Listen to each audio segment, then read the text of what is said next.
Hello and welcome everyone. So, um, I was supposed to stream yesterday, um, but I had mild food poisoning the day before that. So, I was just making sure that I was like completely okay, and I didn't want to risk, feeling unwell in the middle of a stream. So, yeah, it was just really unfortunate timing. I intended on only taking a break last week.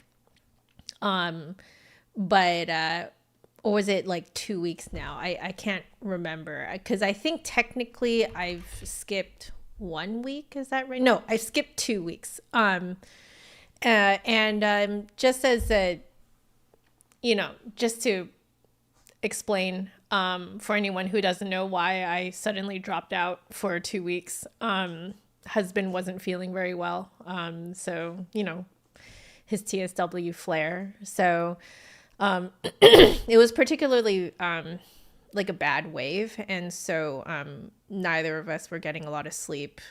So I didn't feel up for streaming at all because I was just not with it. So instead, I've been resting, but I've also been editing my past streams. So you guys are actually already seeing these videos come out. There, last week I released my C-foot joint video, and then this week channel members can already see it. It's my Nuvo flute, J flute review. So that will be out public for everyone to see tomorrow morning at 9 a.m. Pacific, 12 p.m. Eastern.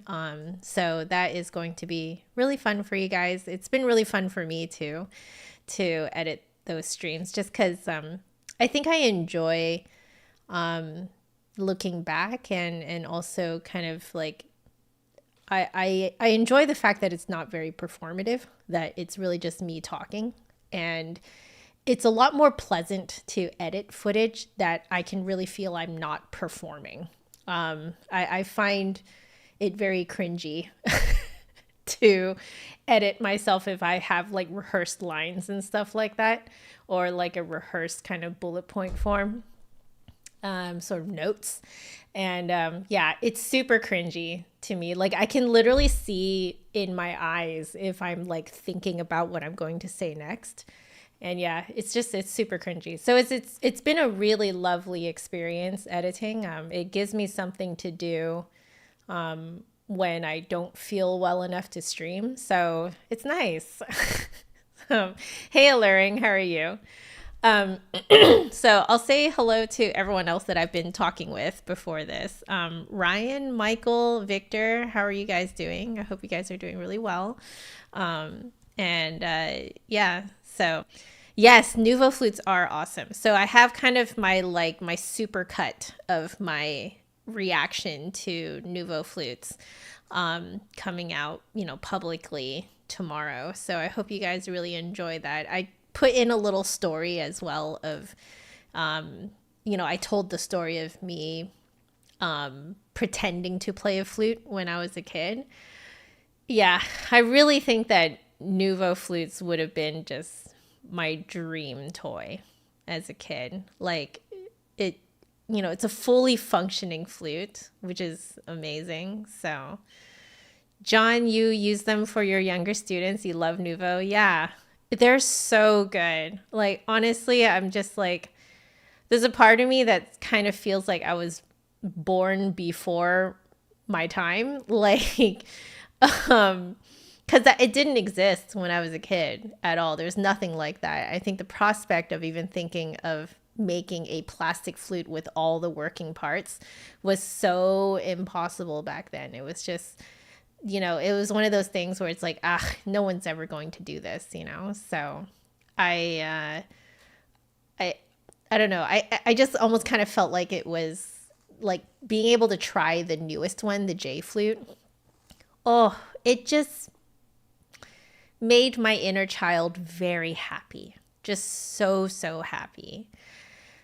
But anyway, so that's what's been happening. I really did want to stream yesterday, but I was so nervous about me randomly getting sick in the middle of it again. But I have made sure now that I am totally stable. So that's why I'm streaming today. I just happened to have a student cancellation today.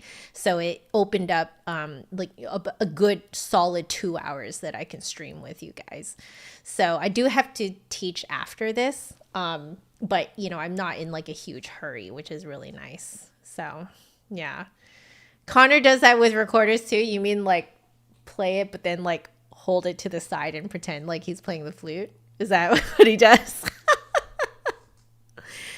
Hey, Nicholas, how are you doing? I hope you're doing well. But yeah, guys, I was so torn yesterday because I had like the solid open afternoon to stream, but I was still feeling like kind of tender.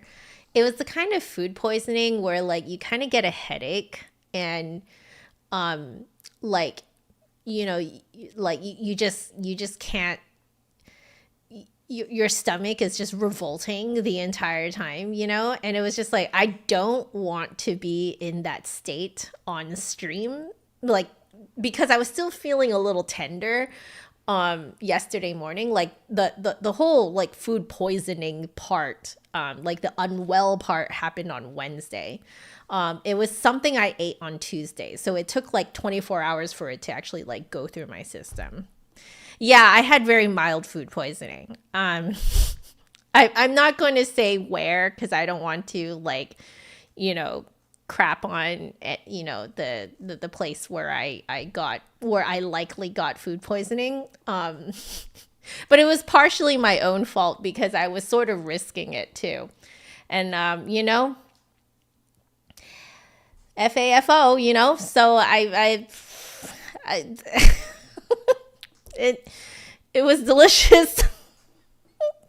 And but yeah, so I'm, you know, I made today work. Yeah, I'm doing a lot better. Yeah, like today, you know, when I got up, I was like, you know what? Yeah, I'm feeling a lot more like stable, which is, you know, that's exactly what we want, right? So, okay, now let's move on to what we're going to do today. It does look like the 9K head joint with the Grenadilla lip plate and riser is winning to start with first. So I'm going to end the poll right now.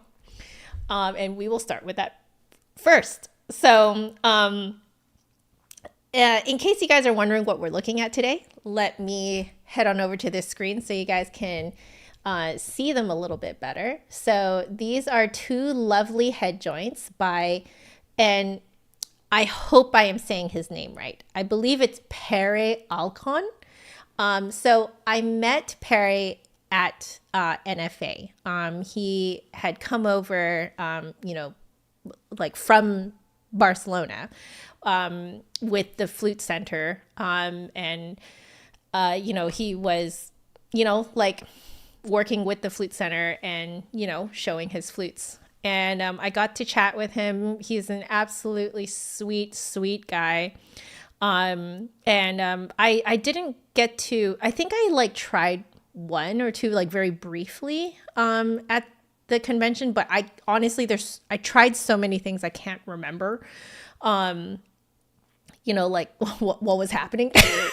So, yeah, I know it's taken a long time to get to this point for me to try his head joints, but finally made it happen. Partially because I'm kind of on a, you know, wooden head joint or part wooden head joint kick right now. I decided like a few weeks ago that I kind of wanted to take a look at a bunch of the kind of smaller business head joints, and a lot of them tend to be wooden head joints. So there's actually way more head joints off camera right now, and I will be doing more streams with those ones. It just so happens that there are two of Perry's, so we are taking a look at them. So I think what I find particularly interesting is the shape of the lip plate. It goes all the way around the tube. I'm not entirely sure why. We will see if I can feel a difference as to why that's happening. I have some I have some suspicions. So I did message Perry on Instagram. So Perry, if you see this later on, please feel free to answer any of the questions that I'm posing here in the comments, or if you make it here while it's live in the chat. But I read in the description of this one, the silver one, that it is a seamed tube. So my suspicion is that the lip plate kind of going all around like this actually kind of helps also sort of like stabilize it because it's seamed. So it's very interesting to me. Resonance probably. I would not be surprised if that does it too.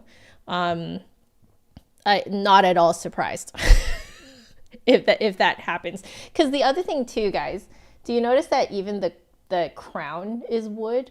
The crown is the same wood, as far as I can tell. I think it's the same wood as the lip plate. And yeah, so it's like the lip plate and the riser, I believe, is all one piece, and it goes all the way around. I think it's so cool. I've never seen a head joint like this before. I've definitely seen lip plates that have this kind of like narrower front part where there's sort of this like cutaway on the sides. I've definitely seen that before, but I haven't seen it like this before. This is very cool.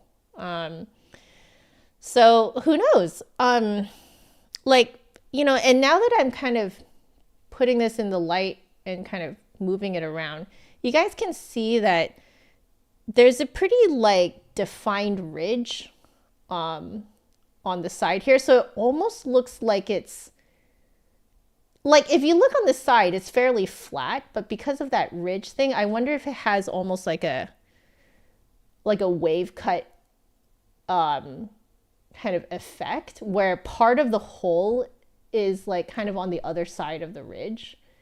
And that usually makes it easier for someone like me to play on a flute.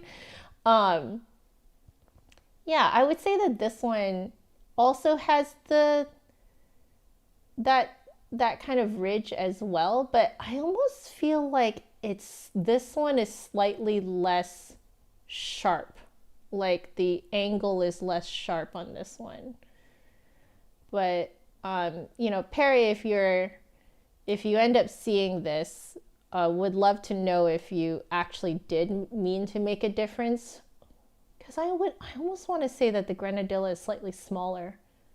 Like the whole lip plate is slightly smaller and that ridge is sharper. Yeah. Hey, just another pick player. Yes, like as you can see, it's the lip plate that wraps all the way around. It's really interesting. Could also be something to do with the response, the way the air reacts off the front of the lip plate. Yeah, I could see that. I think looking from my perspective here, I'll try and tilt it so you guys can see.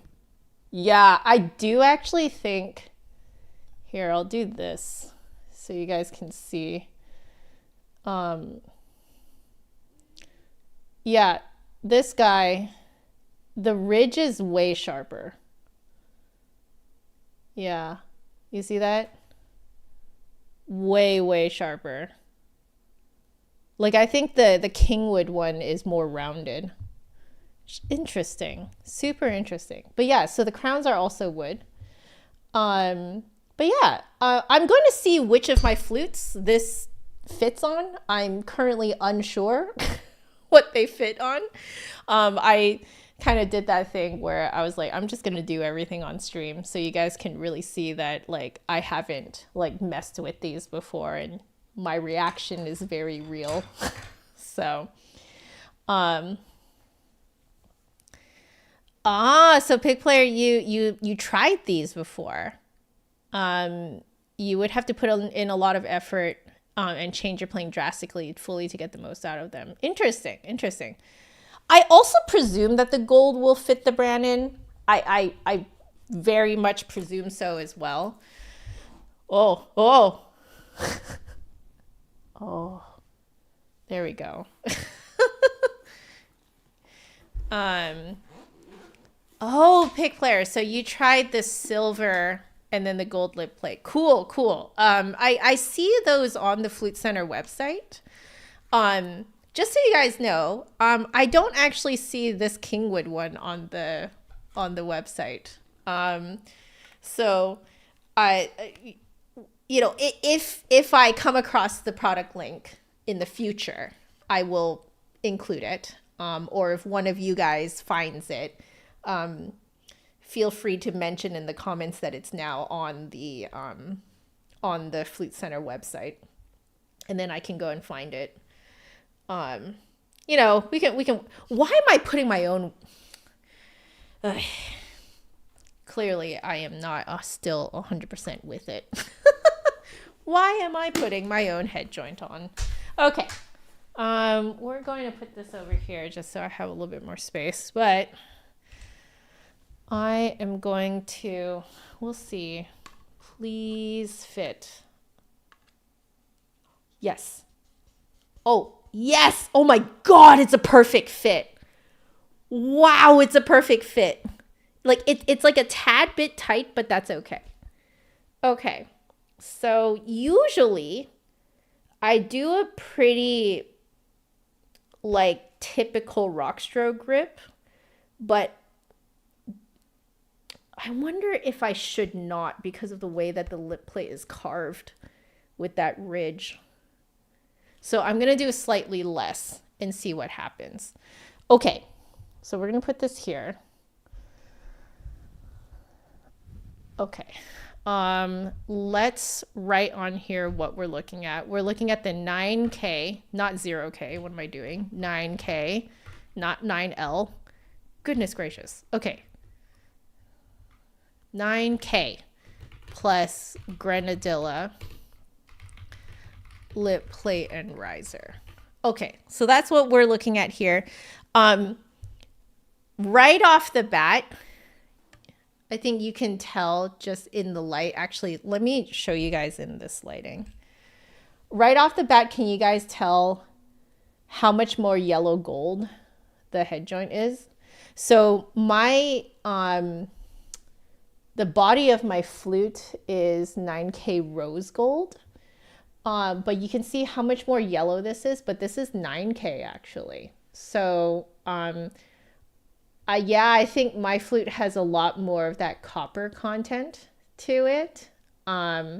So we'll just see how this kind of plays on this. I might bust out my Meteki later and try it on there and see what happens, but only if we have time. I don't promise it. We might not have time. But yeah, it's very interesting. So this is much more of a yellow gold. Perry, you're here. Hello. Yes, you're here. How are you doing? I'm so excited to try your head joints here. So this kind of lip plate makes it more resonant, helps with projection and richness because of the longer contact area of the air with the lip plate. Interesting.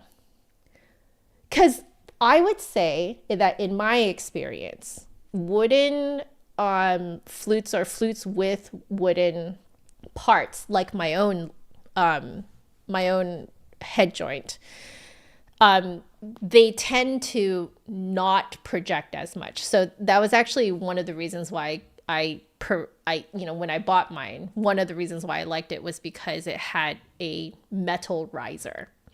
And I think that helps with some of that, projection and like the kind of that tone color that sort of cuts through a little bit more.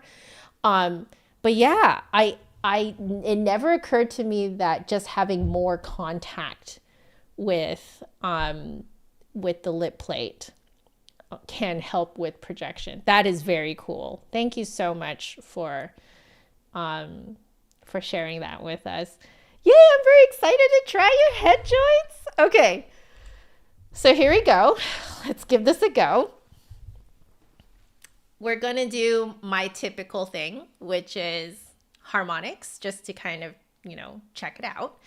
And then we'll do dynamics, tone color, we'll do articulation, we'll mess with the mechanism, and then I will play a few Genshin tunes just to kind of test certain notes and lyrical things and very technical, fast articulated things, just to kind of get a feel of what this head joint can do. So, yay! Okay, so I think I want to also make a slight prediction, and because in a way I kind of want to be proven wrong. Typically, the presence of Grenadilla moves where you move the air bubble around or where you concentrate the air bubble, it typically moves it further back in the mouth. But with this combo and with this ridge and how the hole is kind of cut further on the other side of the ridge, I wonder if it messes with that too. So I'm very excited. Here we go. So we're going to start with harmonics. Ooh. Oh, it's very comfortable. It's very, very comfortable.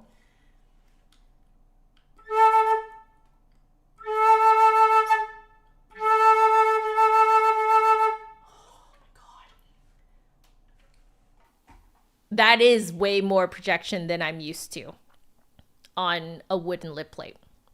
Way more projection. So you're getting both color and projection. That woodsy color, that kind of whoosh whoosh sound,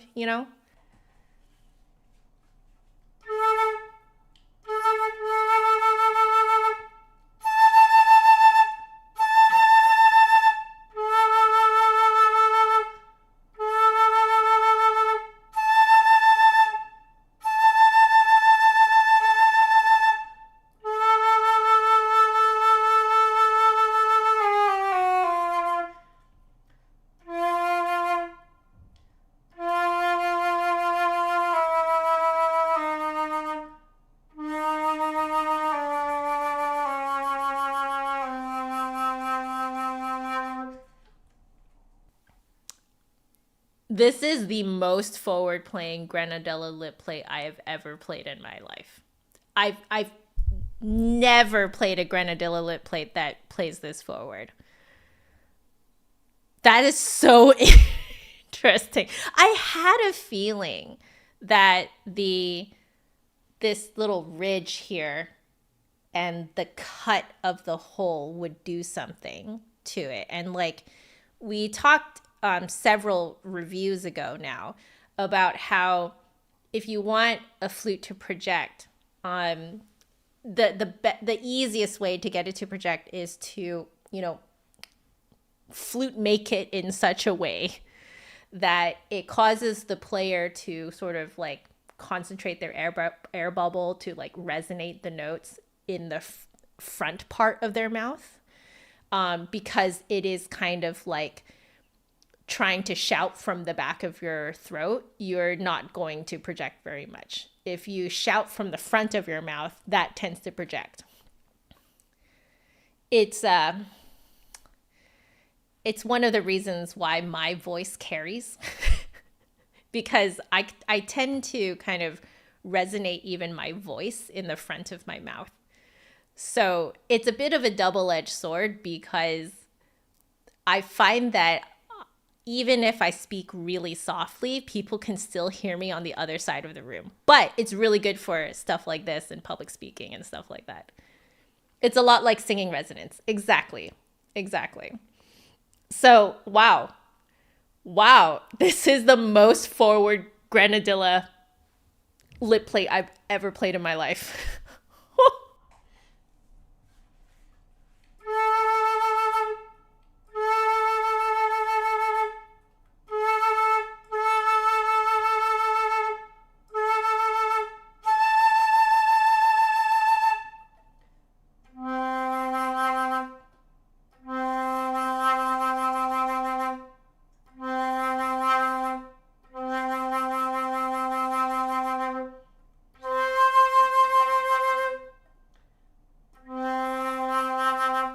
Ah, I didn't know that. The 9K alloy has less copper than the usual alloys. Oh, that's why it looks so yellow. Interesting. Huh. I do notice that the 10K, like anytime you see a 10K rose gold flute, it does look like mine, way more pinky orangey than even like 14K. Like I find that even 14K is not as pinky orangey. So like my head joint is a 14K Monka.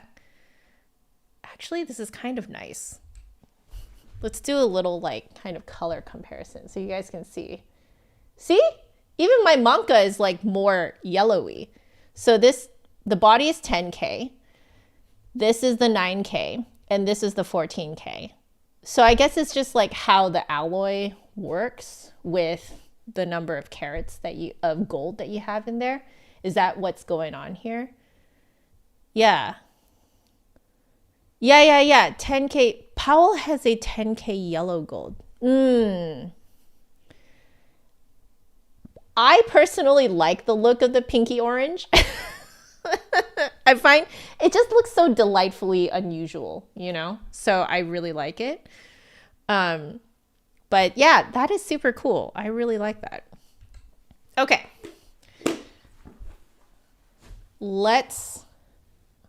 I'll leave my head joint here. Okay. So I'm just going to mess a little bit more with the harmonics and then we're going to start drawing to I'm going to map where I feel it on my flute.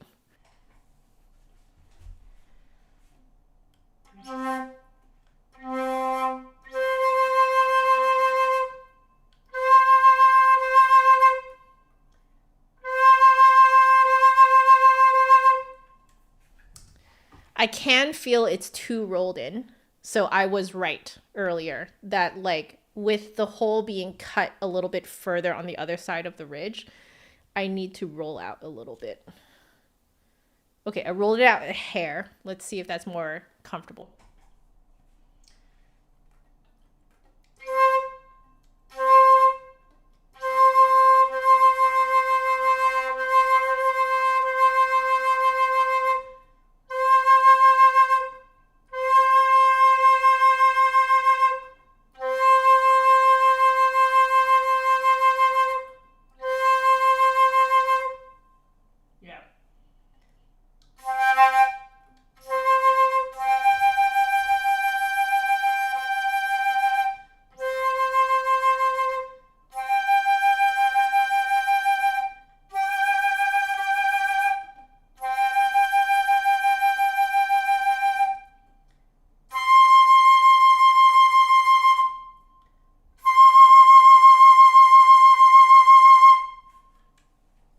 So far, everything is in front of my teeth. So I do very much do more of like a pew sort of vowel or syllable.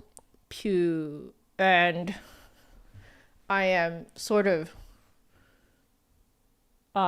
sticking out my top lip to sort of make room for it. What this does actually is it makes it so that it sort of actually forces you to have a more relaxed mouth. Anytime you play with this sort of pew kind of syllable, the fact that it sort of pushes your lips out means that you can't tense it too much. The moment you tense it, you're probably going to cut into the space that you need in your mouth to make this resonate really well. And that's a great thing because you're working less hard because, you know, you're more relaxed.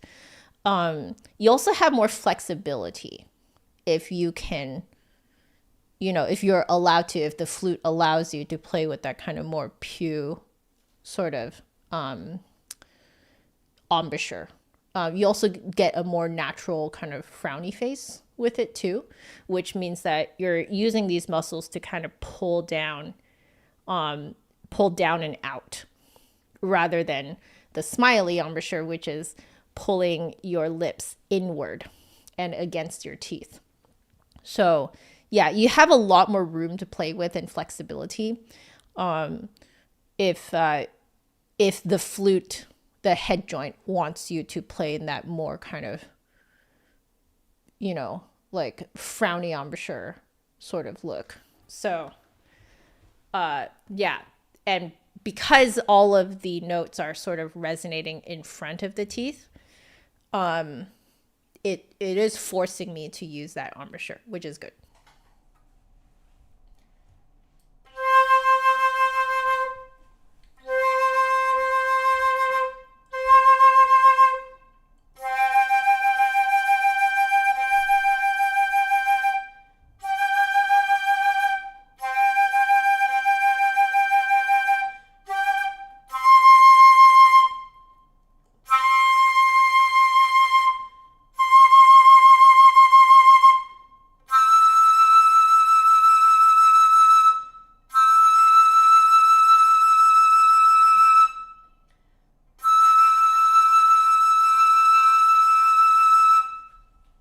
So I'm moving that air bubble forward and back, trying to figure out which one is more open sounding. So I'm going to do that a little bit more.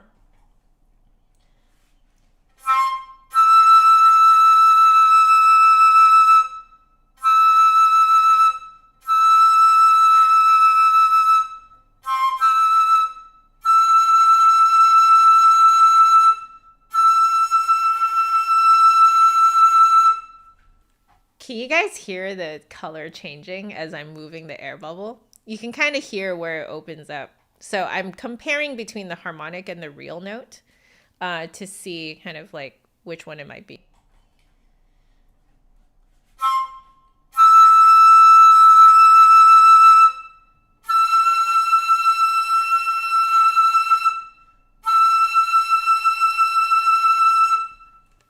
It's still more forward. So it's that E is sort of like in front of the top of my front teeth where it meets the gums.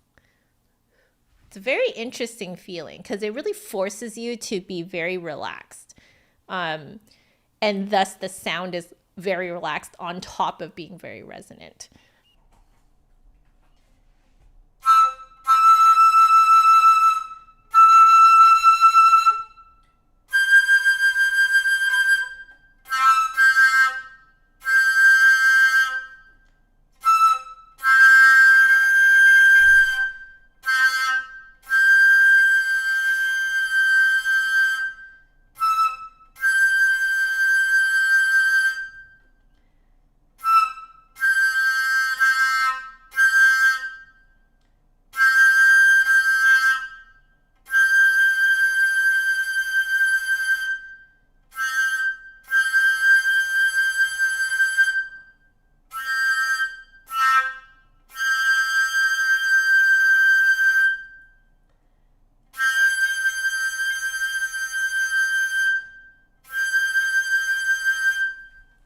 Okay, it took me a second. It's kind of like my own flute, my own head joint.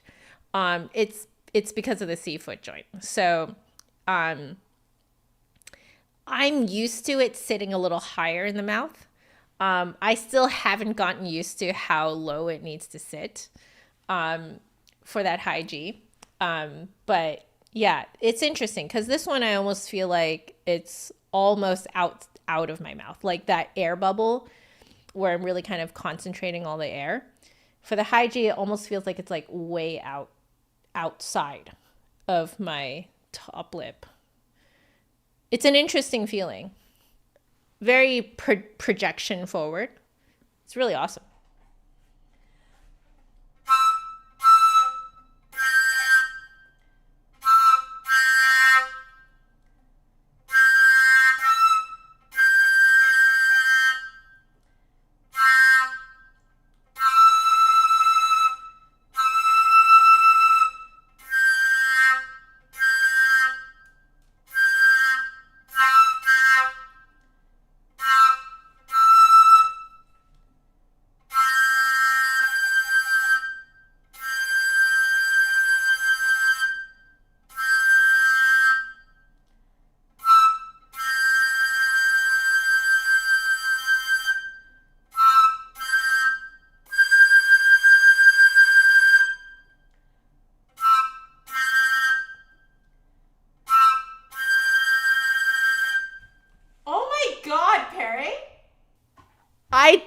I really described what you're trying to achieve.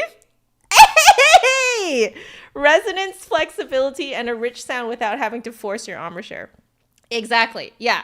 So like the ideal embouchure that a lot of us classically trained flutists are taught is this kind of frowny embouchure where the sides of the mouth, those muscles pull down and out. And the idea is because that position makes both your top lip and your bottom lip very relaxed, right? And so, yeah, I do find that this is making me do that. Like you actually have to play that way.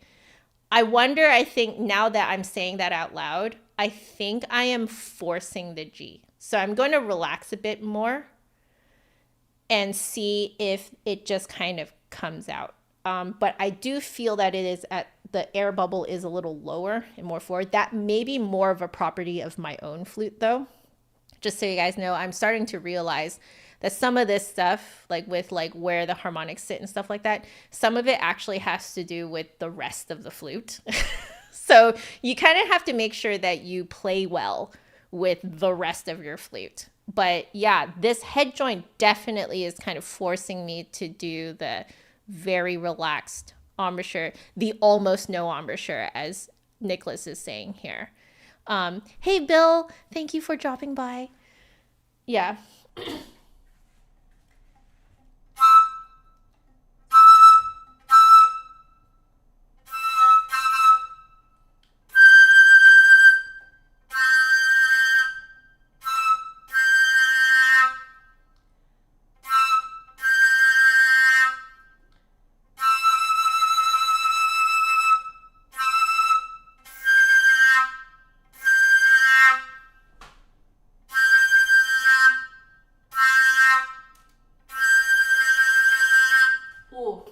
It's really testing me. I don't know if you guys can hear, but it starts off completely clear, and then I think I tense, and then it splits.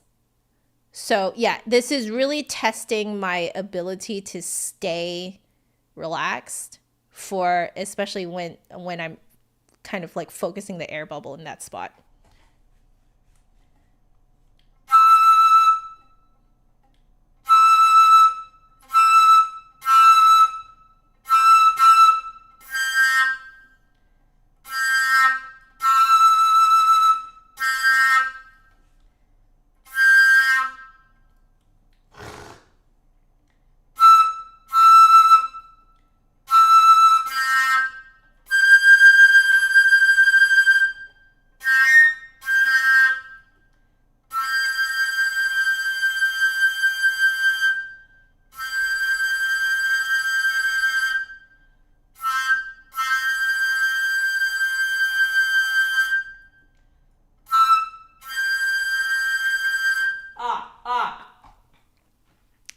I was clamping my jaw.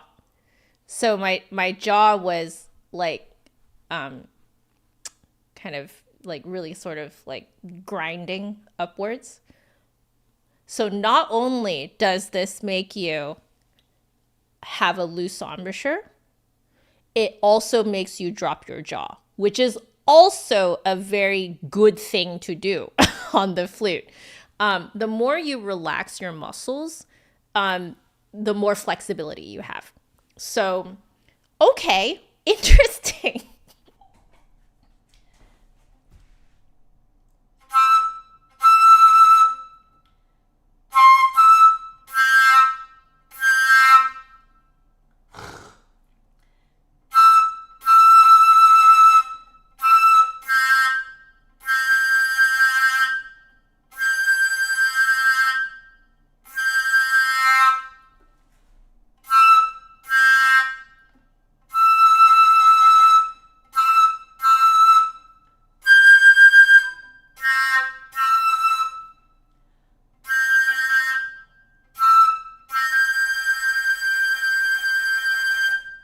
Plus, plus, plus really good support. If you don't have all three, it will split, at least with a C foot joint. I think if you have a B foot joint, it might kind of give you a little bit more to push against, and it may split less. At least that's my experience with my flute between a B foot joint and a C foot joint. Okay, so all three things, which are all kind of hallmarks of very of a well-trained flutist, is like a kind of more forward, protruding, relaxed embouchure, pew, frowny embouchure, relaxed jaw, lots of good lower core support. We're going to try that again.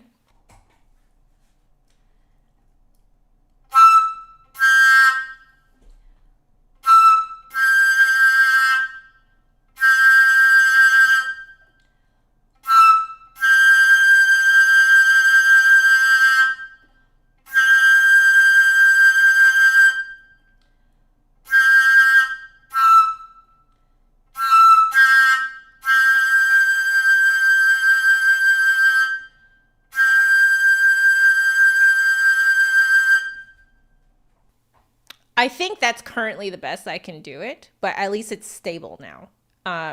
Okay, got it. So now I'm going to see where like the B flat and the C are.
I've never done that on any head joint before.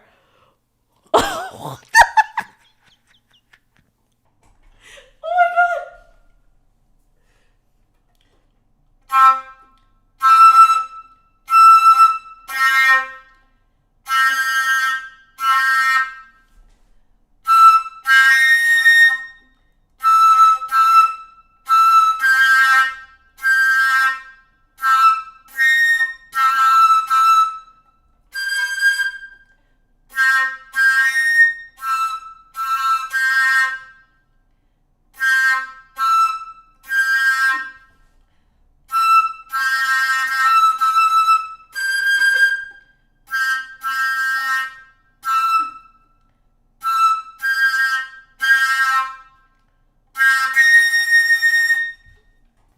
We're skipping that G. Let's go to B flat. I want to see if I can do it again.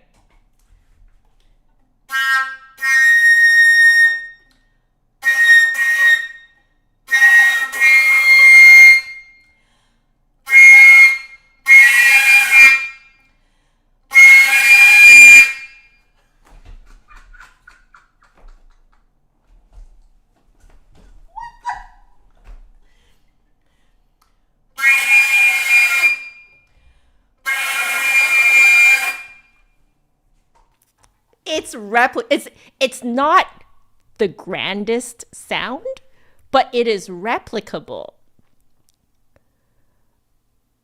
I have never done that before. Perry, holy cow. We're talking about good projection and not having to do much with your embouchure to like kind of like go all over the place. Hell yeah. What the hell? Oh my god. Okay. We're going to map it now. So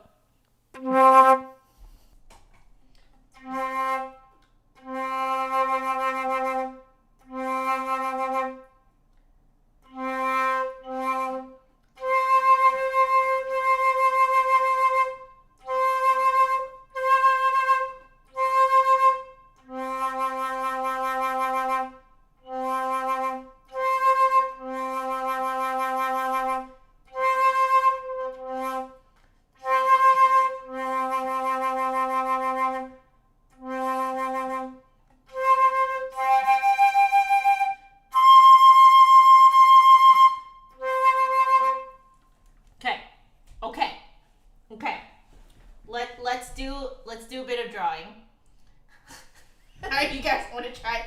I will say maybe one of the reasons why I can get that D is because I'm playing on a C foot joint. I would assume that if I'm playing on a B foot joint, it might be just a hair too resistant to get that out. Because like it's you guys can hear it's not clean, but I can get it, you know. Okay, so there we go. Okay, this one is we'll put here.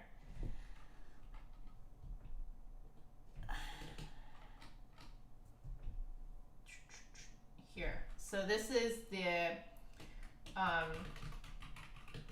9K plus Grenadilla. I can't spell. There we go. Okay. So, our C5, we'll start with that. Because usually what I do is I map out the rest of the flute and then I guesstimate where the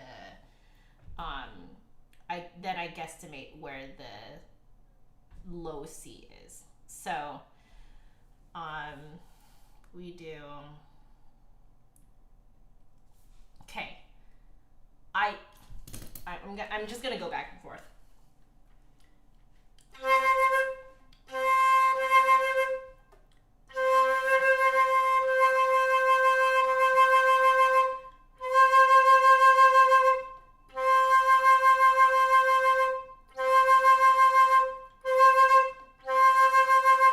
Okay. So that it's very forward. I feel like it's on my lower lip here, which means that the low C is even more forward from that.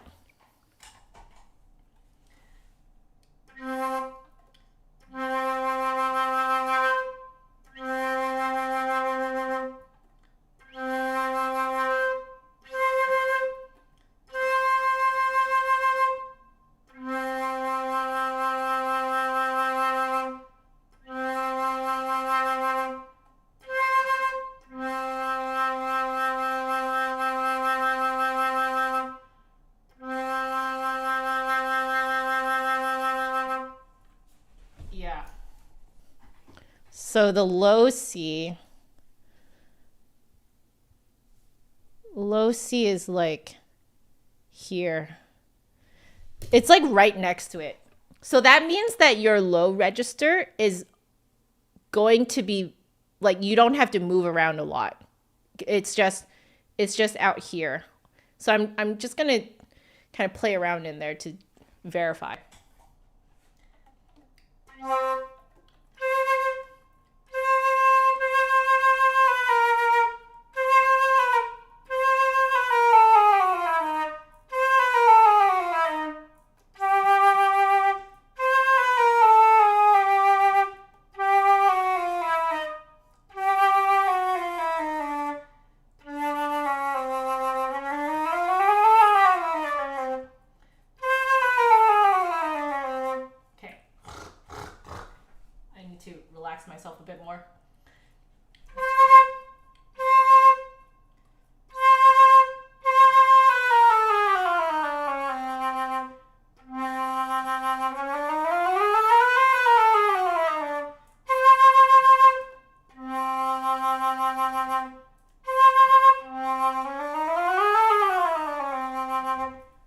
Okay.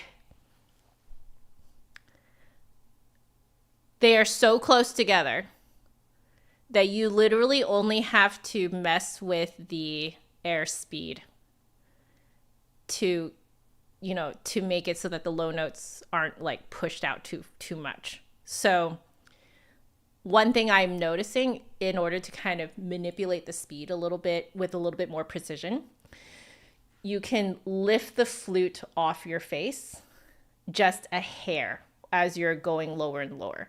Yet again, this is another of those things that is taught to classically trained flutists. This idea of like, when you play low notes, like you want to kind of like relax the flute off your face the lower you go. And what that does is that it actually moves the opposite edge of the lip hole further away from your mouth. And because that has happened, by the time your airstream hits the opposite edge of the lip hole, it's slower than if you had it closer to your face, right? So, yet again, this is another of those like relax as you go down kind of things that is taught, that you like, because the flexibility is so like the placement of the air bubbles are so close to each other here, like within an octave, that literally all you need to do is relax and then it will come out.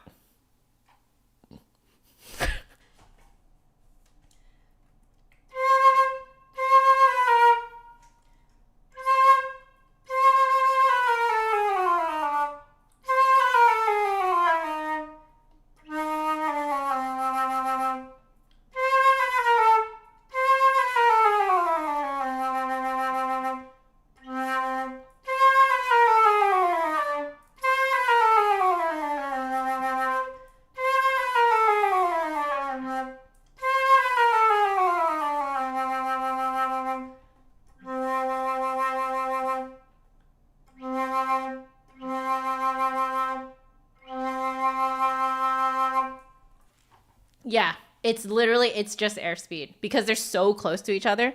Like I would almost say,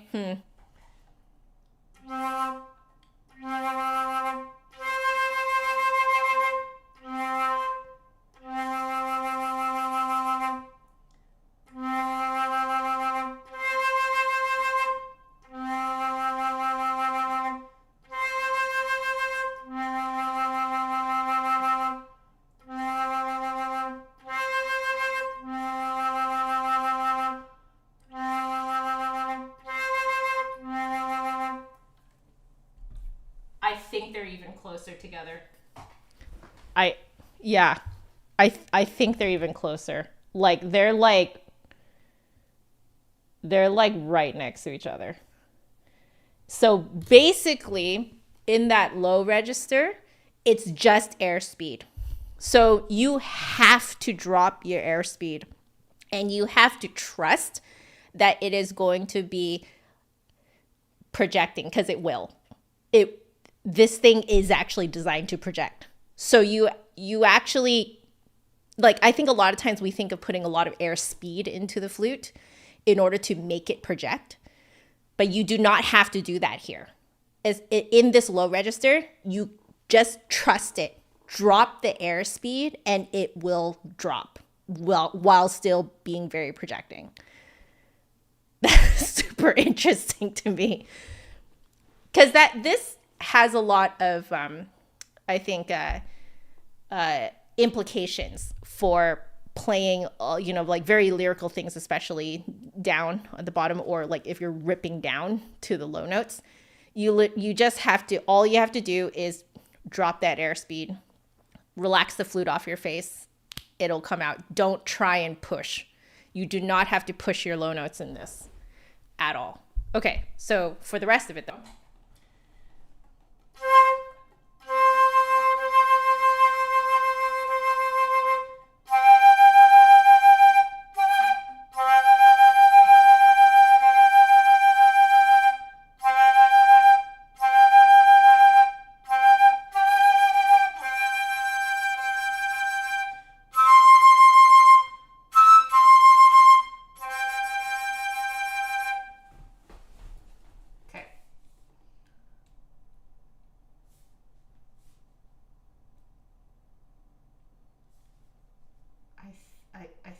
it's like here.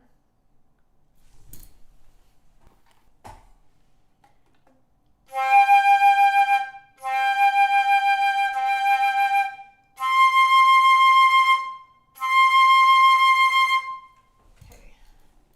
Then the C is like here.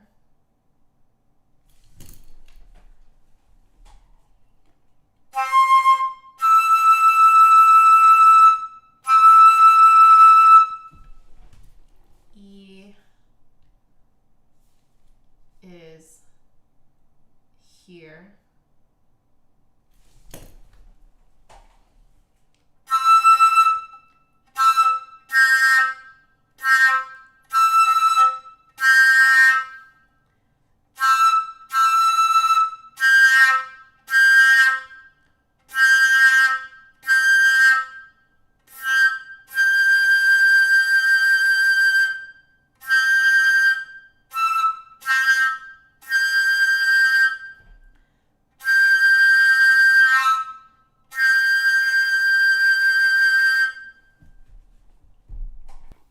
Interesting. I am finding for that high G with my flute setup, I need to kind of prop up the airstream. But it does want to resonate lower and more forward. I want to say around here.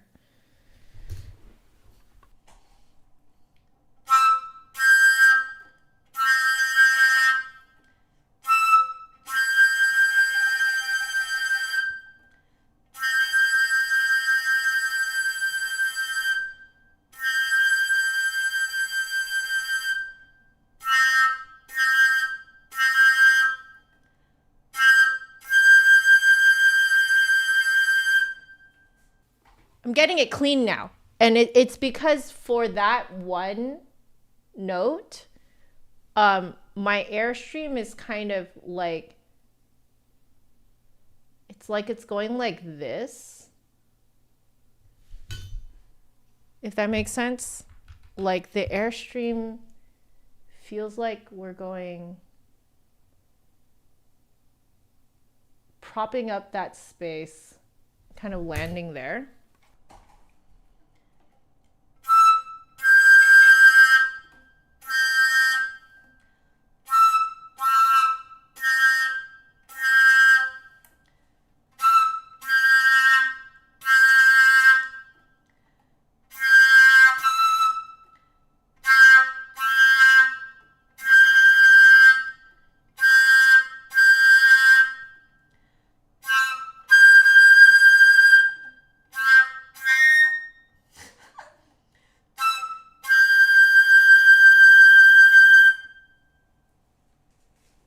How do I describe this?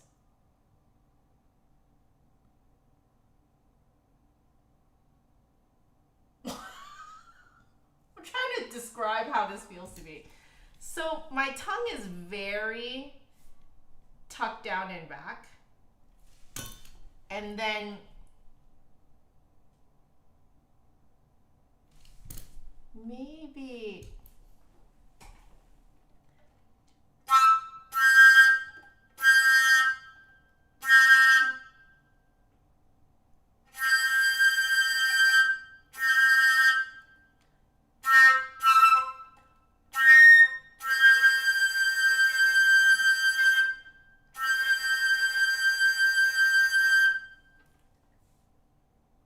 I think that's the best visual interpretation that I have of what I'm doing.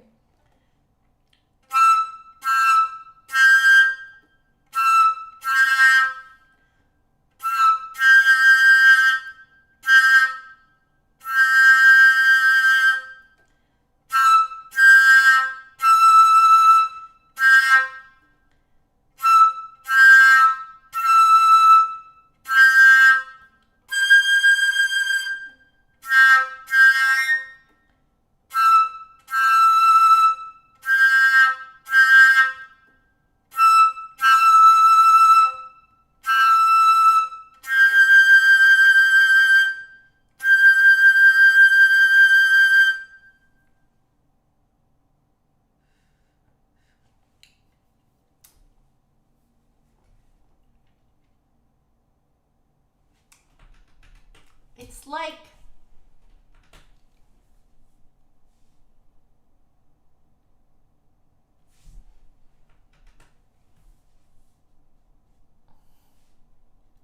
ugh, ugh, okay.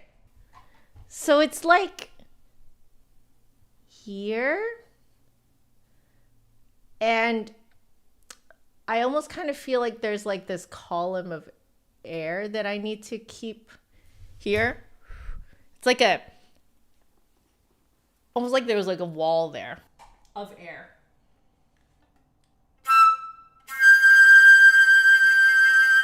That's it.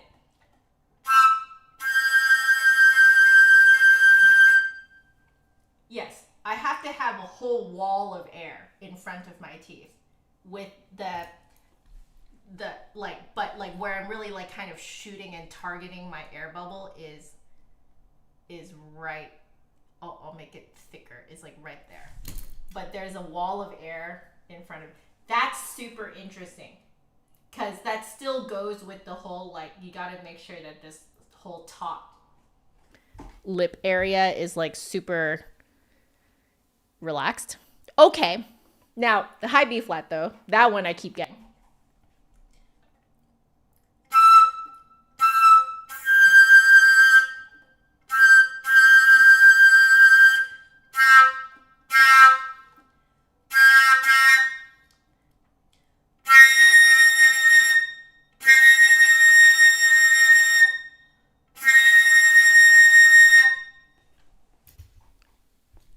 So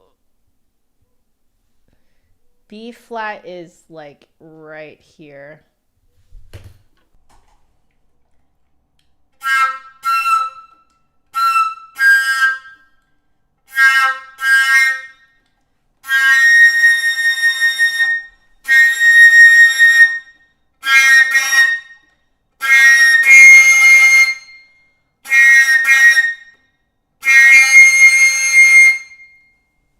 Okay. The wall of air.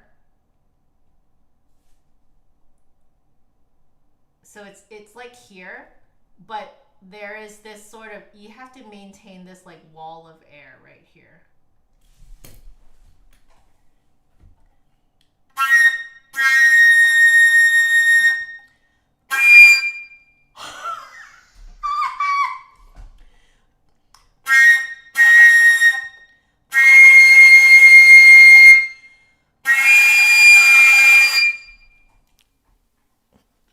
I can get it even better because of that wall of air. So there, it's interesting. So the highest notes need this kind of like wall of air to support it.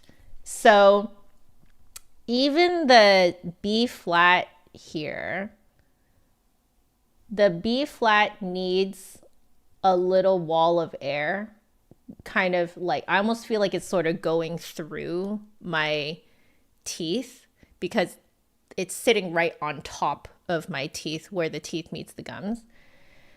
And then I've never had to write this in before, but the D7 is like right here. So, well, I don't really have to lift my soft palate much, but it's like right here. And then there is that kind of wall of air underneath it. That's really interesting. I want to revisit the G now because I wonder now if I don't have it right in the correct spot.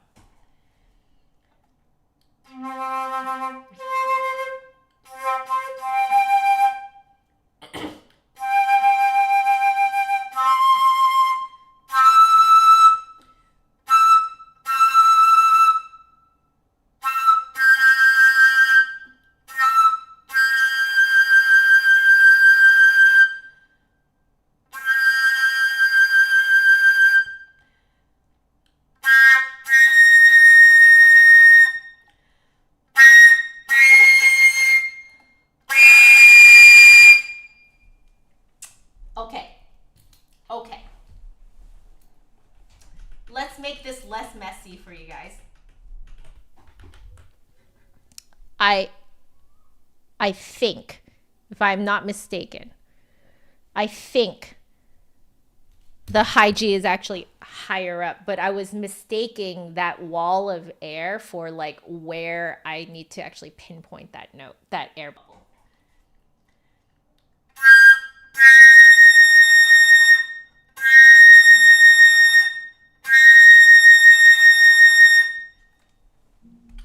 So it is more forward. Okay, I've figured it out now.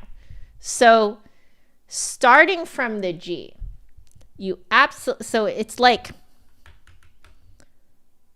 here, but I'm going to use a squiggle. You need to have like a good solid wall of air. That's how it feels, at least to me. I don't know how else to describe it, but it feels like there's this like wall of air underneath it. And then so that's a G. B flat is here with the wall of air going through my teeth. Then there's the C, which is right next to it. And then that wall of air is now behind my teeth. Then the D7, which apparently I can get now, is here. And then same thing, that wall of air is a little bit behind, like it's a little behind it. So let's label this for you guys. So let's see. So, okay. So we have C4, C5. This is G5, 5. And then we have C6. Then we have, ooh, this is getting difficult. I'll just label it here, but I'll put little arrows. This one is G6. Then we have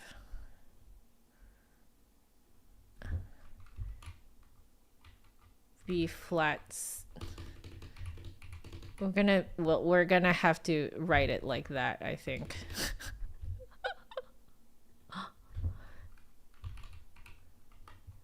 Yeah, no, nobody can read that. B flat 6, and then there is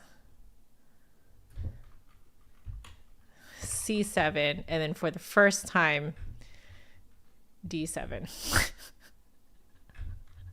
I've never done that before. What the heck? Oh my goodness. Okay. All right. So, I'm just gonna draw little lines so you guys know, oops, what we're talking about. Oh my God, there we go. That's that one. This one is this one. E6 is this blue one. There.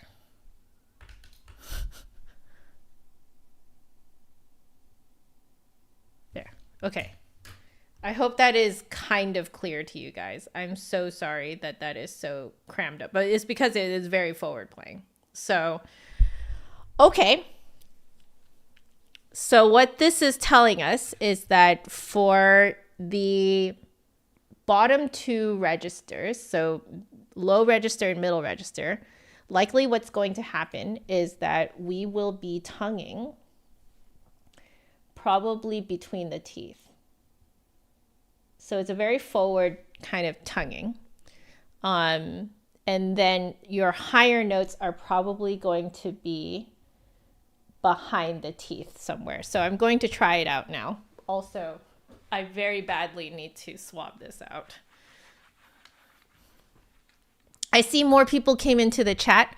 I'm so sorry. I was so hung up on that, so I didn't see all of you coming in. Tutin Cabron, welcome.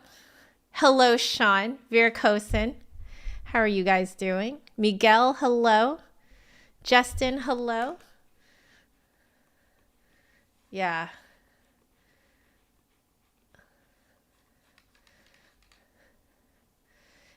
The mark of a nice flexible head joint, Michael is saying. If you can actually find those multiphonics, I do agree. I do agree. Hey Brenda, how are you doing? Okay. So, I'm now curious about like articulation wise where it's going to hit. So,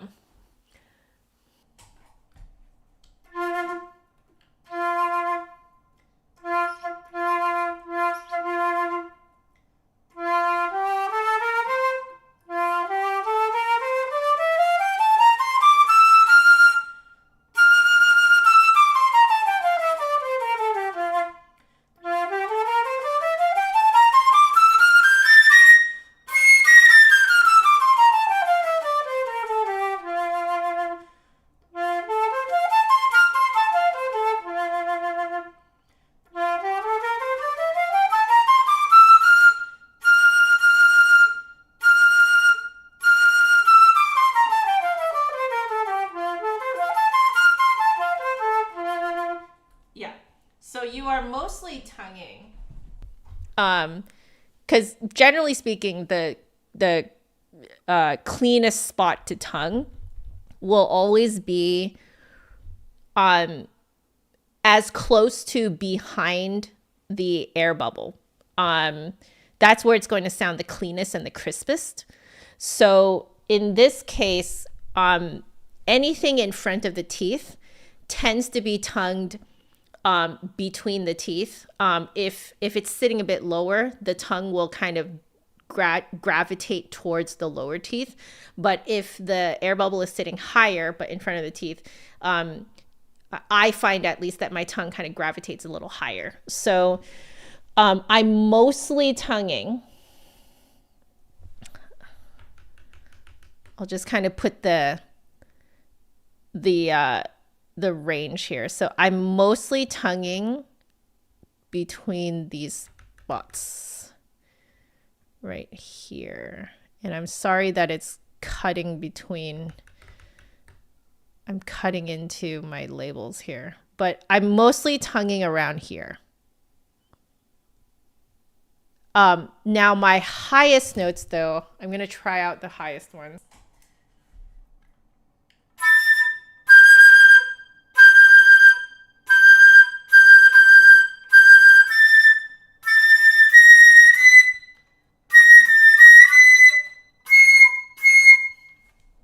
So I would say starting around G,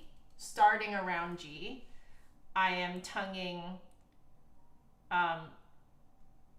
like here.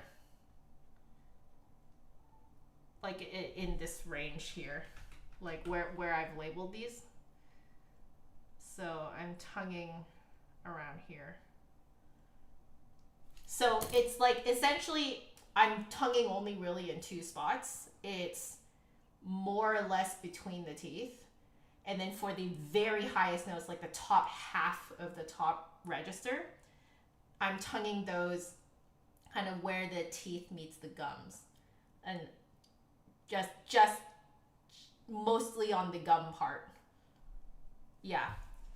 So if we were to do kind of like a full range F major scale.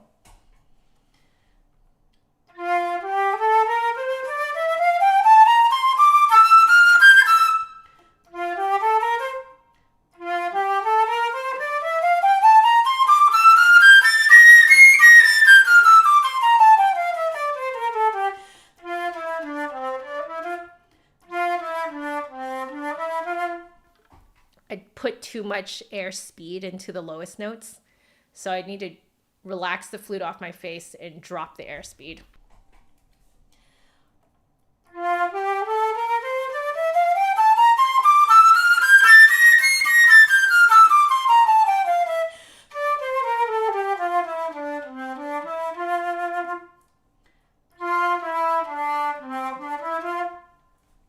Yep, that's around. So I'm like almost slightly kind of skipping tonguing against the back of my teeth. Like subtly, I'm sort of skipping it.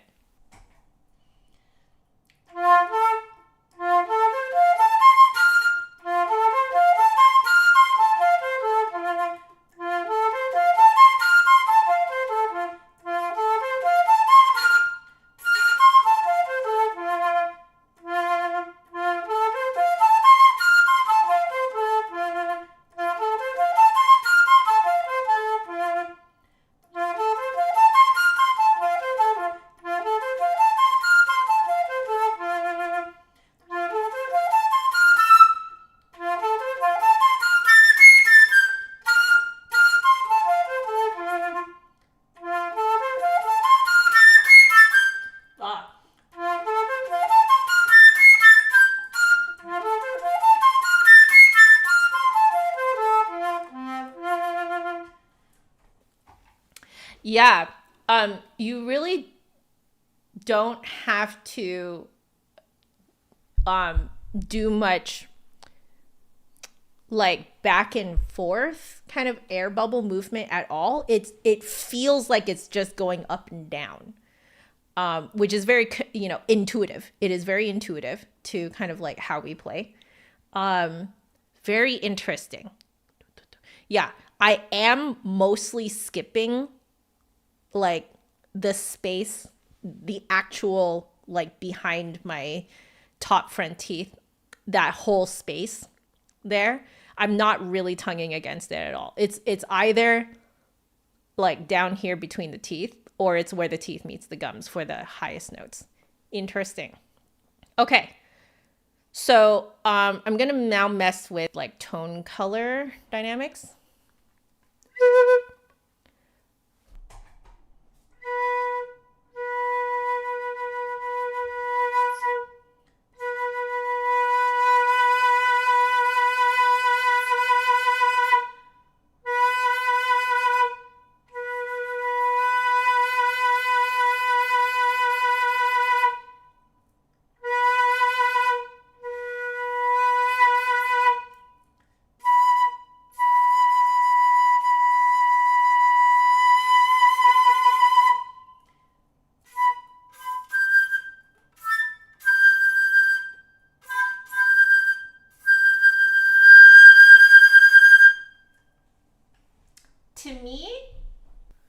To me, the tone color is very, very easy to manipulate on here.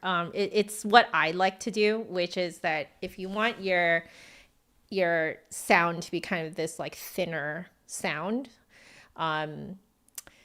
you make your airstream narrower. And then if you want it to be really soft, you make it just the whole thing very small.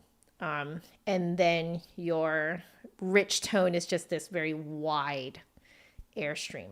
So the airstream inside of your mouth, like you almost kind of want to make a vowel like an E. If you think E and then it just kind of flattens your airstream, you get that really rich sound.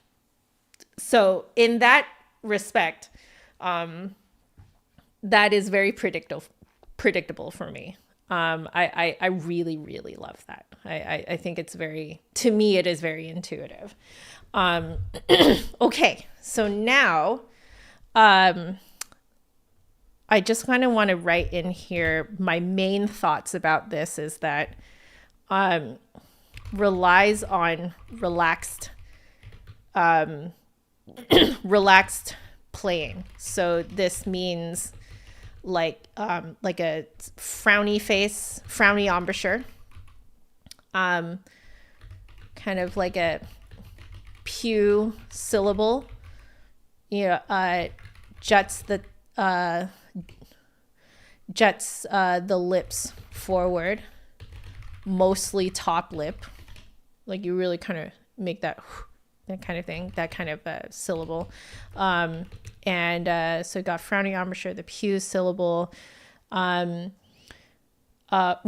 So you also need to drop jaw dropped, solid lower core support. So these are all kind of like foundations of like really good flute playing.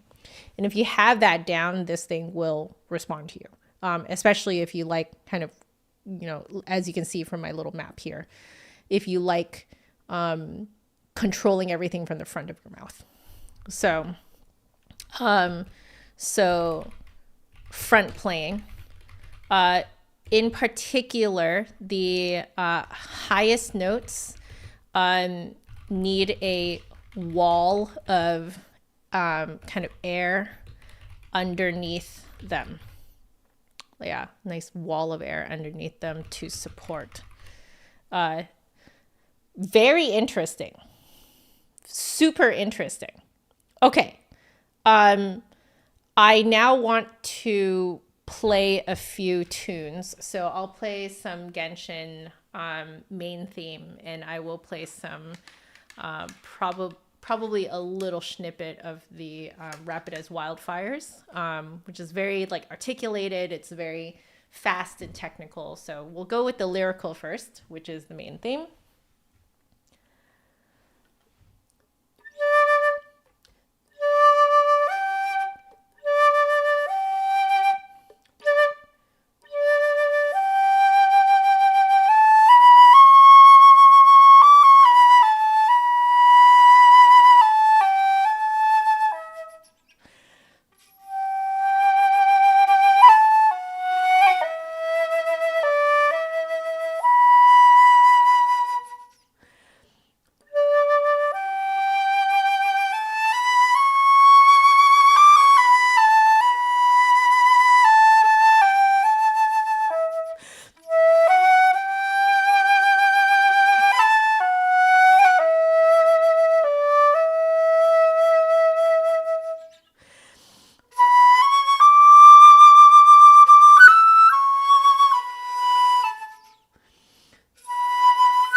I used the wrong microphone for that. I am going to do it again.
All right, this time around, I wasn't able to like nail that high A.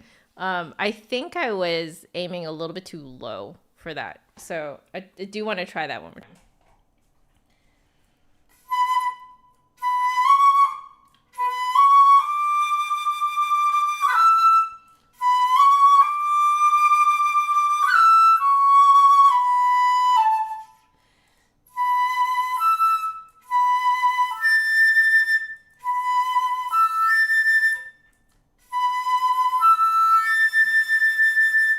Oh, okay. The A sits more where the G6 sits in my drawing here. Okay, got it. So I was aiming it too far back. Got it.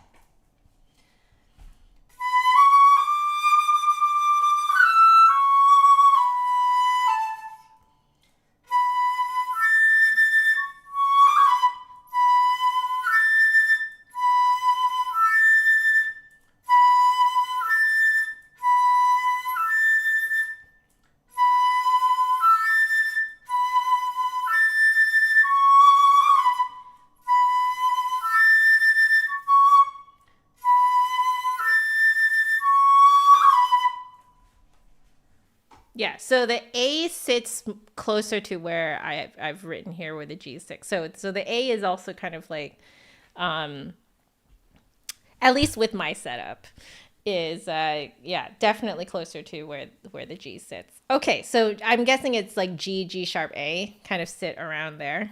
I'm gonna actually try that really quick.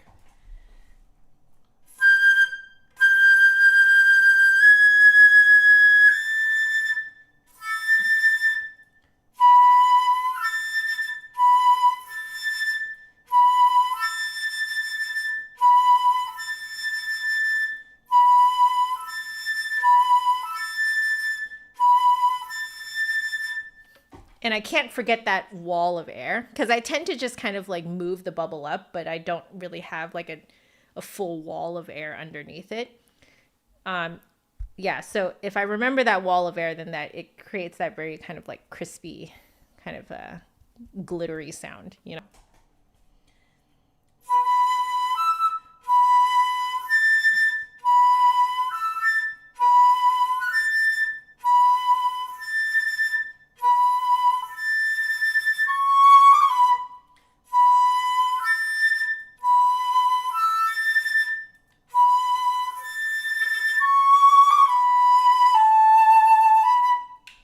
Yeah, yeah. Okay. I feel like I've um, really messed with that quite a bit. Um, it really gives a really lovely, like if you really want to like kind of get into that whooshy, like kind of woody sound. Oh, this is so good for that. So good for like if you want to just kind of dig into the more woodsy sound. You just all you need to do is just kind of play with a bit less, fewer harmonics. So have the airstream be a little bit more narrow, and then that sort of cuts out a lot of the you know, the overtones, and then you get that really woody sound. So I do want to try a little bit of Rapid as Wildfires. I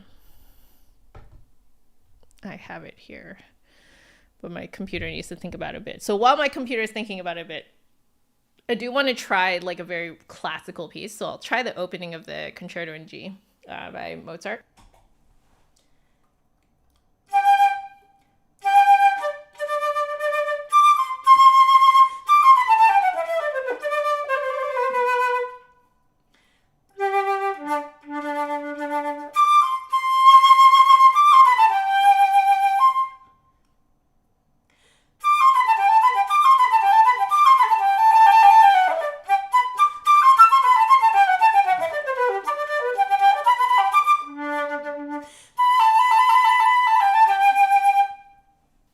Yeah, so if you want to kind of like lean more into the projecting sound, you can. You just kind of like widen your airstream a little bit, kind of more that E kind of vowel, and it just fills it out, but you still maintain that woody edge, which I personally really love.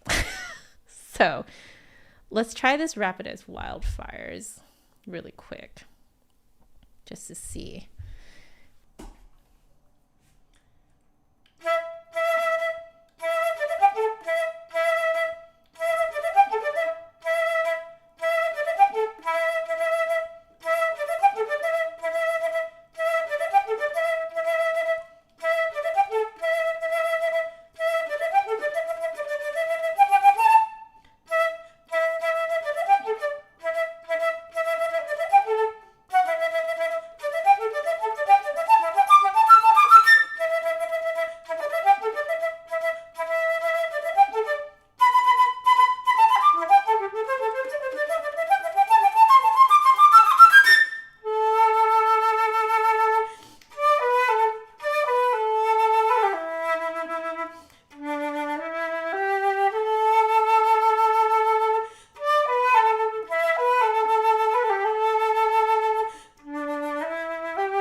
It's very easy to articulate on this thing because it's so you don't have to move your tongue around a lot. The only place where you really need to kind of be aware of is when you play top notes.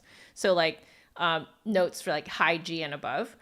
Those notes, they sound better if you tongue where your teeth meets the gums, but everything else is just really low. I actually found that I was actually tonguing too high in some spots because I'm used to tonguing a little higher.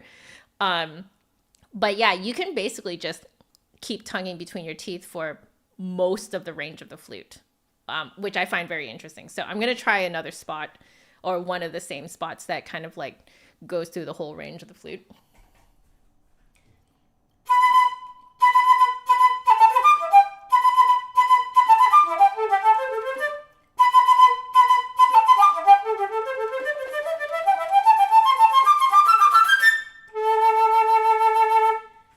Yeah, it sounds better if I'm a little bit more conscious of not tonguing on like behind my teeth, like that space behind my teeth.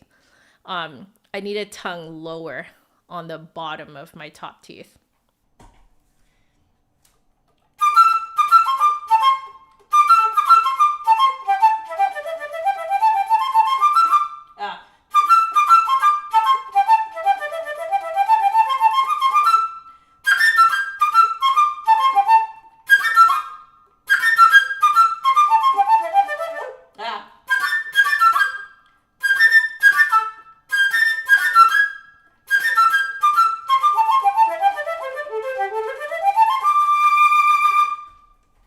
It's hard to think about your fingerings and also forcing your tongue to be in a specific spot. So sorry about that, guys. But I can tell that it sounds better. It sounds better if I just kind of like keep my tongue mostly on the bottom of my top teeth. And then just for high G and above, I like snap up to where the teeth meets the gums.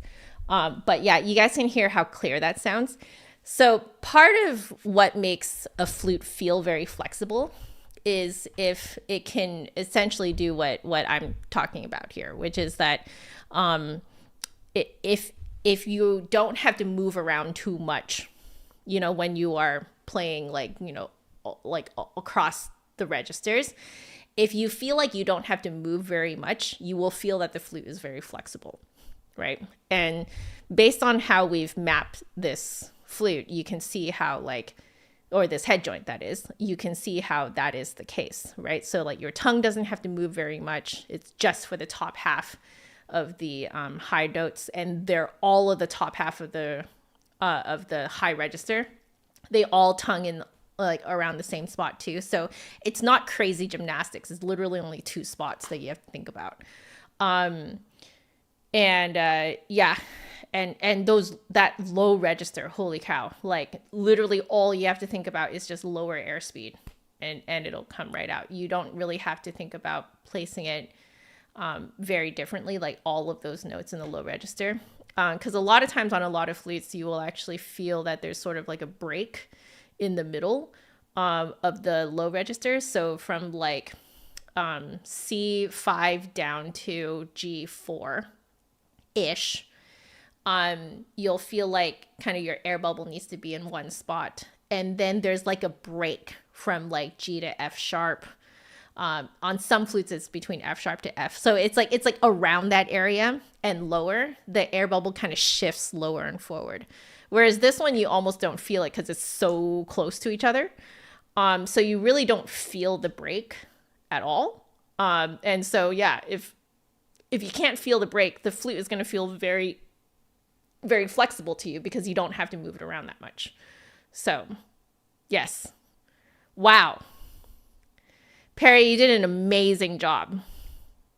It's truly the most forward playing Grenadilla I've ever played in my life. And I can get a D7 harmonic on a low C fingering. So I'll put here most forward playing Grenadilla I've ever tried. And also, what else? Yeah, so the very flexible because you don't have to do much gymnastics. Yeah, everything is in the front. Everything is intuitive. Kind of like if it's a higher note, it sits higher. If it's a lower note, it sits lower. You know, very, very intuitive. Yes, very flexible because you don't have to do much gymnastics and intuitive movement. Intuitive movement inside mouth. Yeah. Yeah. Wonderful. Absolutely wonderful. Okay. I have spent way too long on that first head joint, but we're going to give the second head joint a whirl now. So the second head joint is a 950 silver. So it's a slightly deeper silver than sterling silver. Silver, this is also a seamed tube, plus Kingwood lip plate and riser. Okay. So this is going to be quite the treat. I hope this one also fits my flute. We shall see very soon. All right. So this one, from what I can tell, it's carved a little bit rounder. So I wonder if maybe this one will, like, maybe not be quite as crazy projecting. Unsure. But I'll have my water. The fingering for D7 on C foot joint is the same as on B foot joint. Yeah, it's pretty much the same, except you're just covering down to the low C keys rather than including the low B. Right? Is that how that goes? Yeah. So it's the same. Okay. Let's give this a whirl. So this one's silver, which means that I'm expecting a less mellow sound. So more shimmery, likely. Kingwood, I also find reacts very well to me. So it's another wood that reacts well to me. For me, it's Mopani and Kingwood. Those two woods react extremely well to me. Boxwood also reacts well to me as well. What I find interesting, though, is that this time the Grenadilla also reacted well to me. This is the only Grenadilla that has ever reacted very positively to my face. So I'm very curious about how this is going to feel. So here we go. I'm just going to switch this to a blank slate. Hey, my flute looks like yours. Silver on gold body. Hey!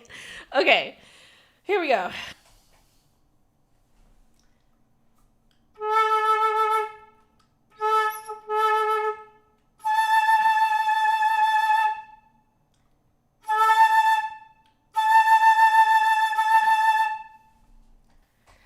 I also still have it rolled in too far. Yeah. Okay.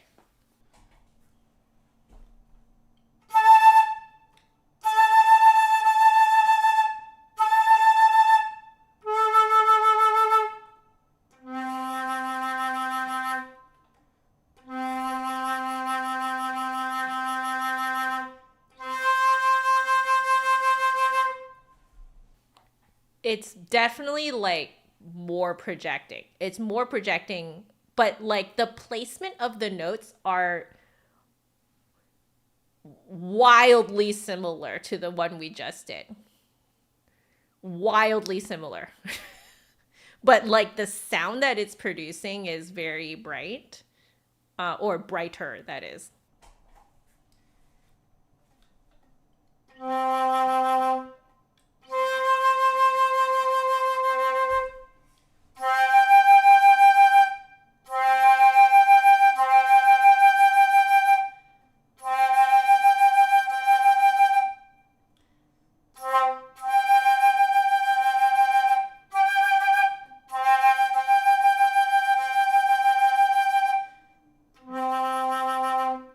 Okay.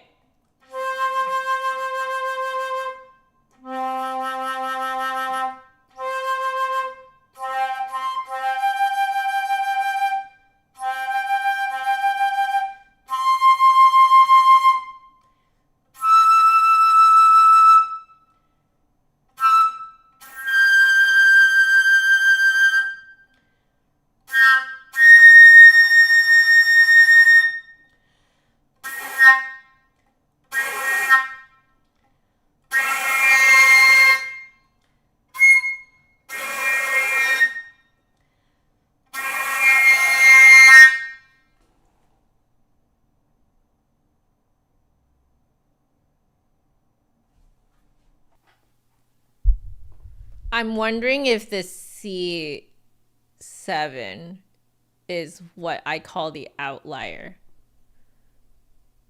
Yeah, because did you guys notice I did not at all split on the high G? Not at all.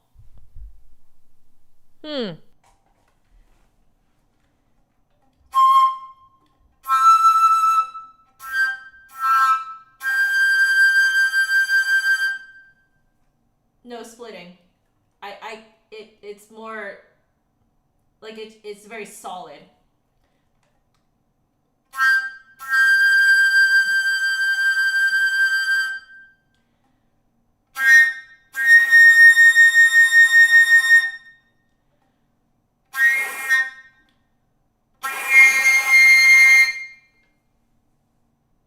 Yes. The C7 is our outlier. And it still needs that wall of air under it, but it's like now it's in front of my gum, so I really have to like very pew pew, like kind of duck face it out. That one.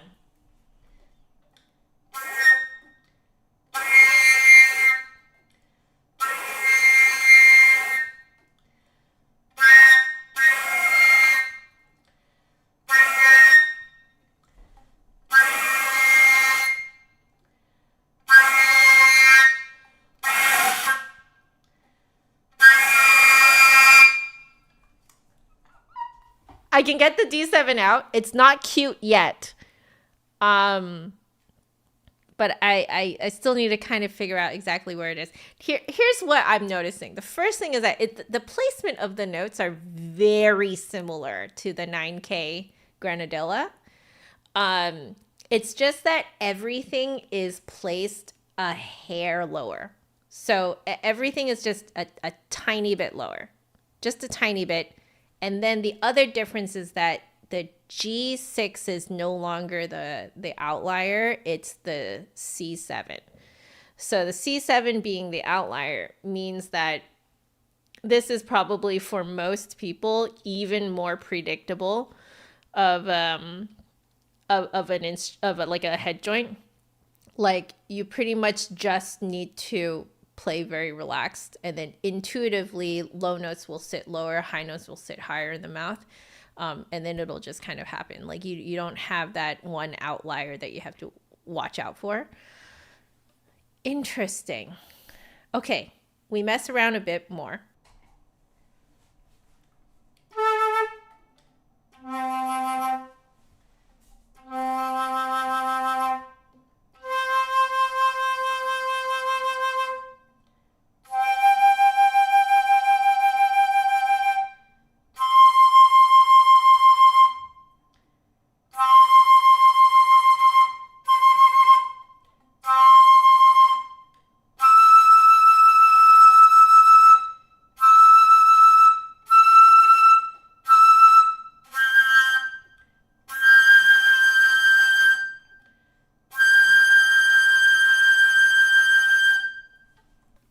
So the wall of air that you need underneath the high notes is the same here. It's just that the G is now sitting kind of where my teeth meets the gums in the front. Okay.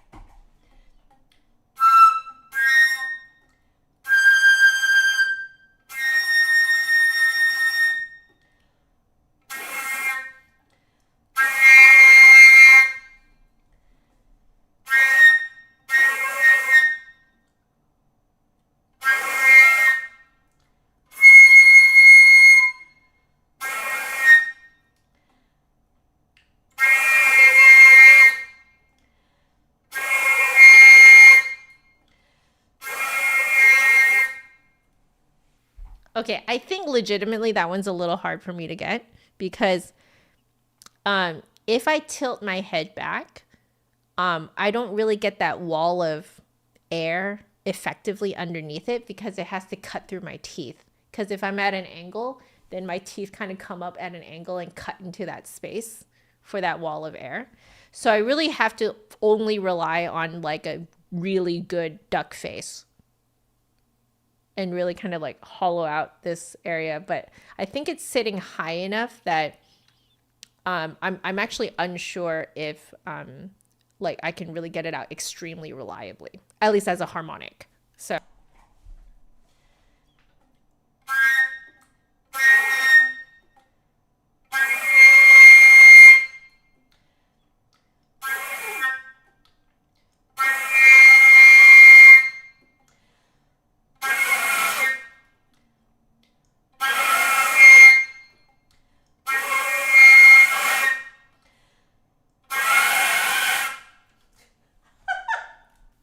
I don't really know if I can find that D7 on this one.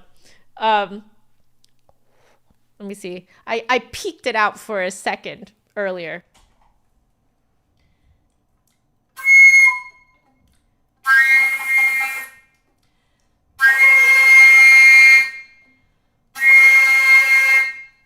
No, it is sitting lower. So it sits lower plus there's a wall of air underneath it. Okay. Okay. All right. So I can get it. All right.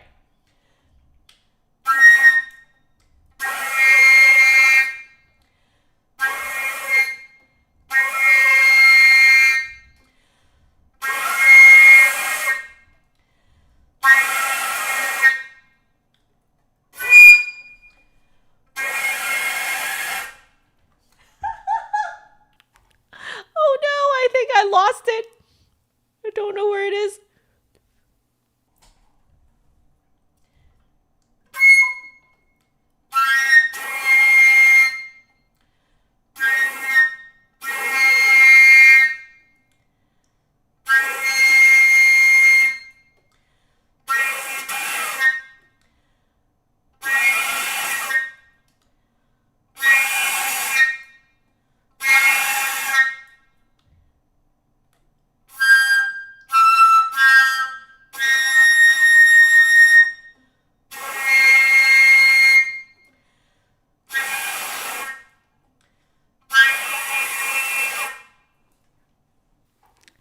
Okay. I don't know if you guys heard it, but it peaked out a tiny bit there again.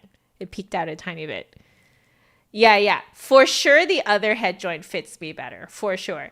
This one, yeah, I feel like it's two things that is making it a little bit harder for me. It's that everything sits a tiny bit lower and the outlier harmonic is the C7, which sits kind of low and forward, but still needs a wall of air underneath it. And I don't really have that space for it, so it's not coming out as,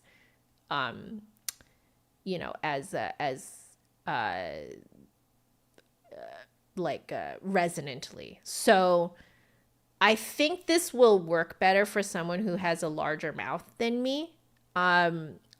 Something to keep in mind is that I have a literal child-sized mouth. All right. I've repeated this a few times, but I know that, not everyone hears it. So I'm aware that I sound like a broken record if you guys watch all of these, but I have to ask for the pediatric tab when I am the x-ray tab when I'm at the dentist's office.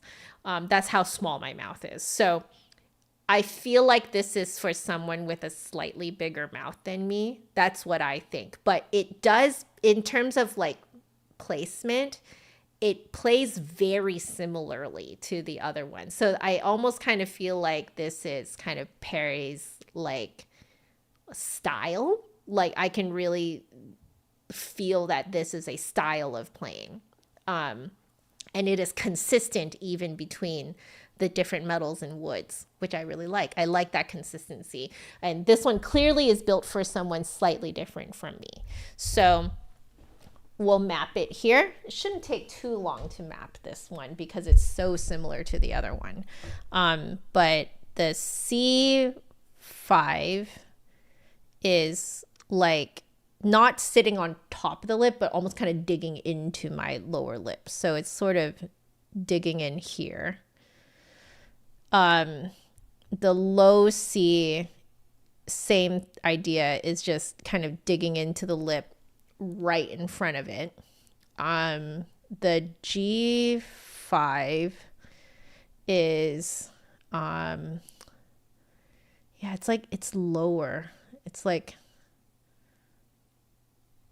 whereas this one is a bit higher.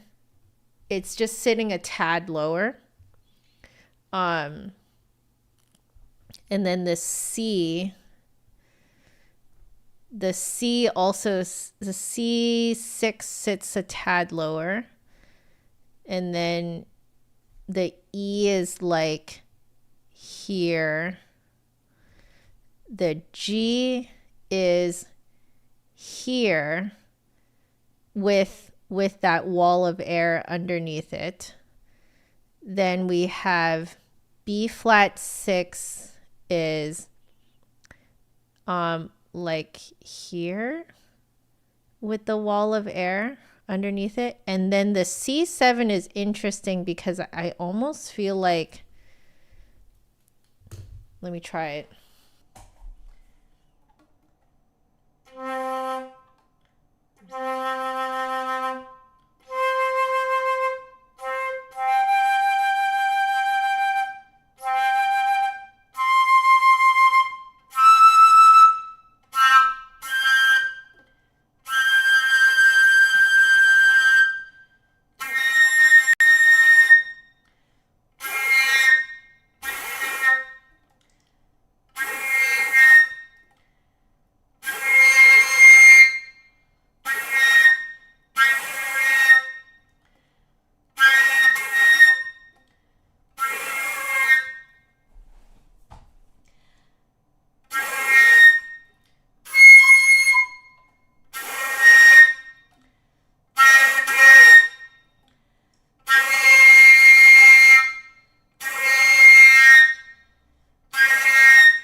No, it is higher. I'm mistaking the bottom of the wall of air for where the air bubble is.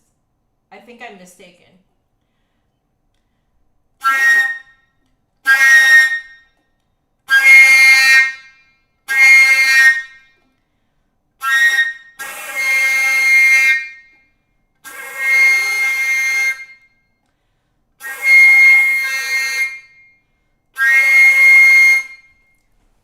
Yeah.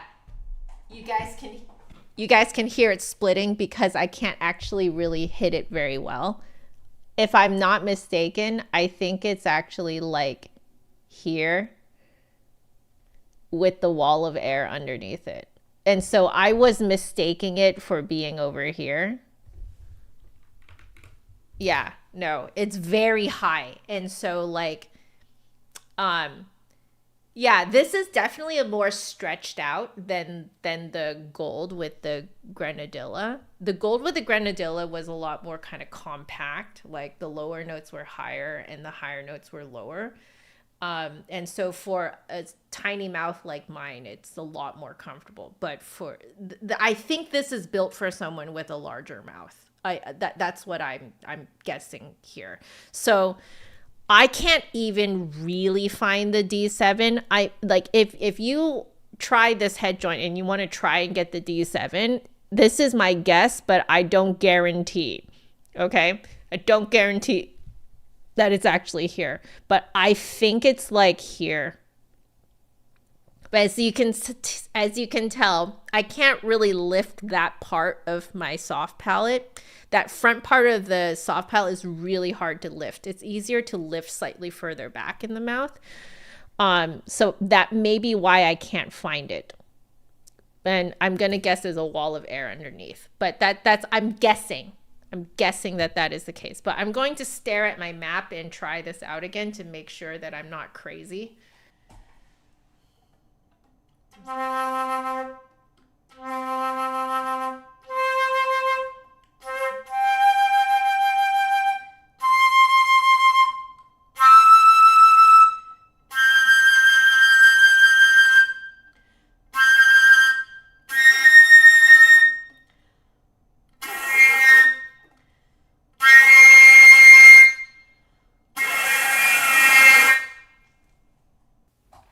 You hear it picking out? Okay. I think I'm right. I think I'm right that the D7 is there because I can't quite lift my soft palate there. I can't quite lift it.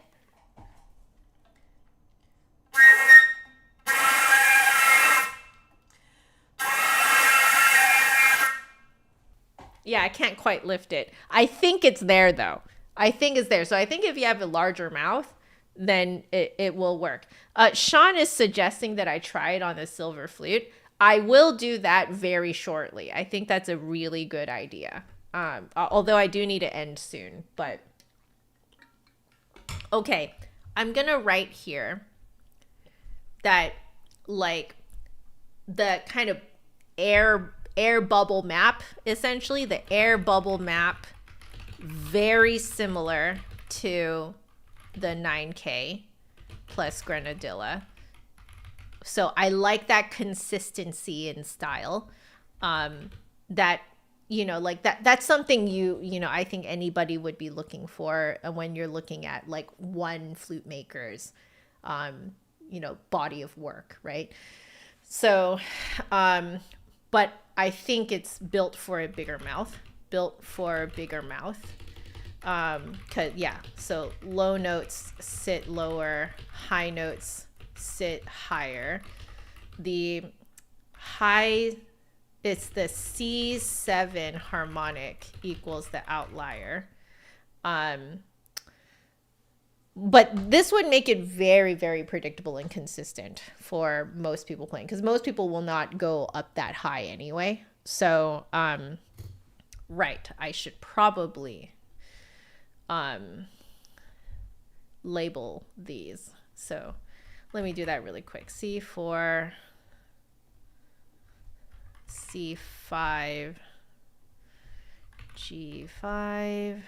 This is C6, and then we have E, E6, G6. I'll put little lines. Then we have B flat 6, and then we have D7 question mark, and this one is C7.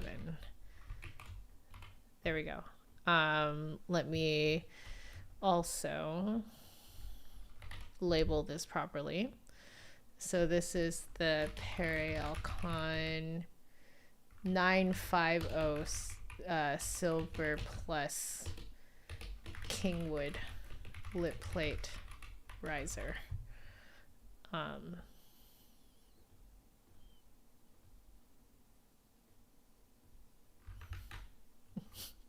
Let me put it up here. There we go. So this is 950 silver plus Kingwood.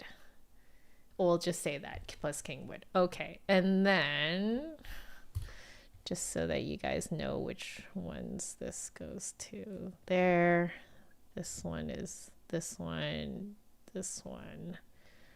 Okay, cool. So tonguing wise, I think it's going to be very similar. Probably just slightly lower. Very slightly lower. I'm going to try that.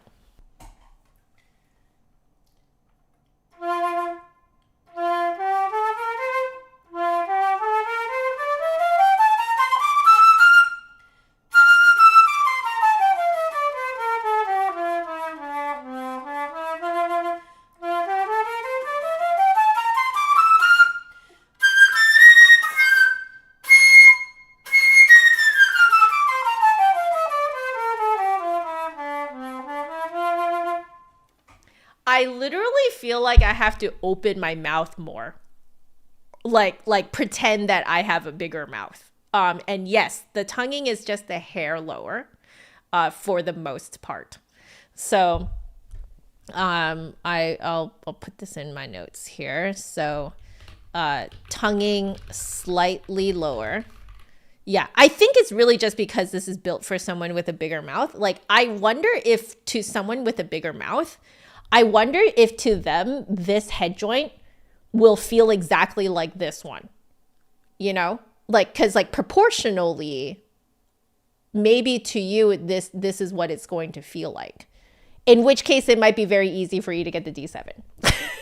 So, yeah, it's just like my mouth is too small, too small. Okay. Tone color dynamics.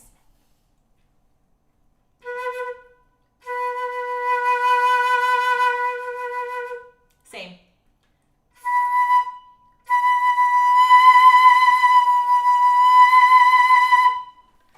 Exact same. So it's just narrow for a kind of like a thinner, woodsier, hollower color, and then make that E kind of like flat, wide airstream for that rich tone with all your overtones coming in and stuff like that. So very easy to manipulate. Love it. Let's do a bit of Genshin. Main theme.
Yeah, it just feels like I have to open my mouth more. Like I or yeah, I truly feel like this is built for someone with a bigger mouth than me.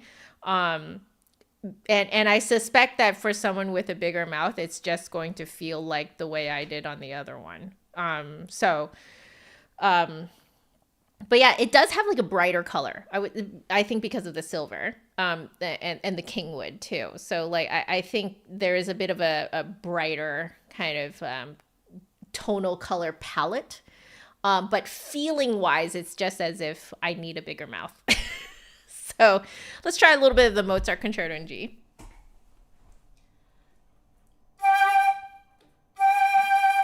Right, everything needs to sit lower.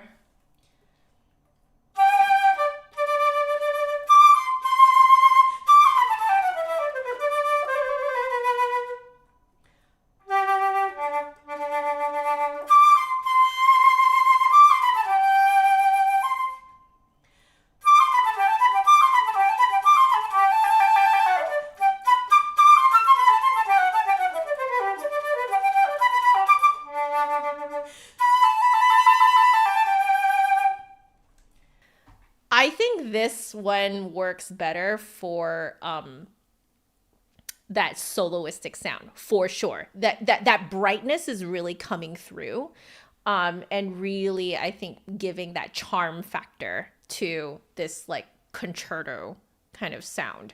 Whereas I feel that the 9K Grenadilla It still maintained a little bit more of that chamber sound, which I personally really love, but I don't know if that is going to be what someone wants if they were to do like a solo concert type of thing. Or if you're like a concerto soloist. If you're a concerto soloist, I think this one will work better for that. Just because the color palette, I think, works a little bit better for that type of music. But yeah, let's do a tiny bit of the Rapid as Wildfires. Just a hair. Just a teeny bit.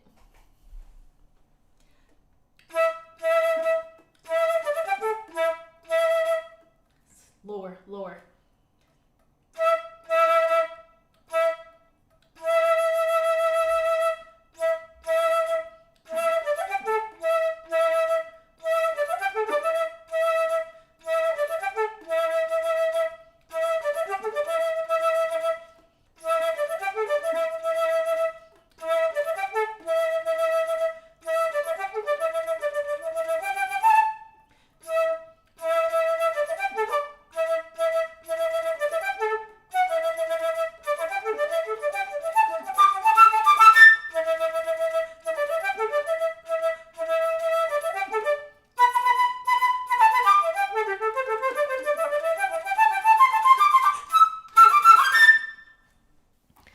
I almost feel like because I'm trying to open my mouth bigger to imitate someone with a larger mouth, I almost feel like I think I'm actually wasting more air to do that. So I'm like running out of air a lot more. So yeah, I really think this is built for someone with a larger mouth than me.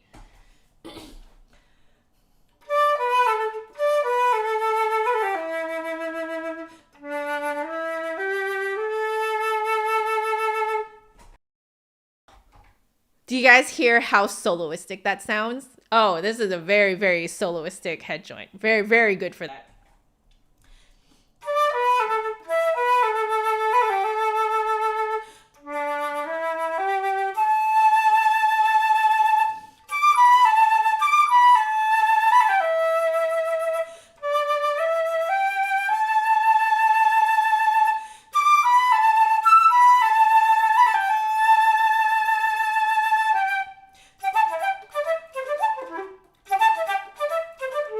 Oh gosh.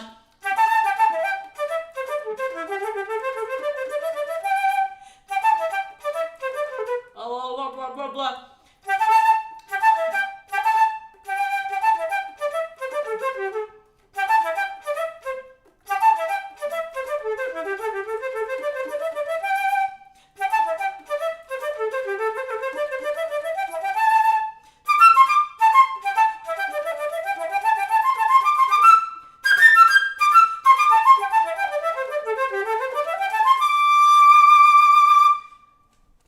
Okay, for the soloistic aspect, this works much better, in my opinion, between the two head joints as a soloistic head joint.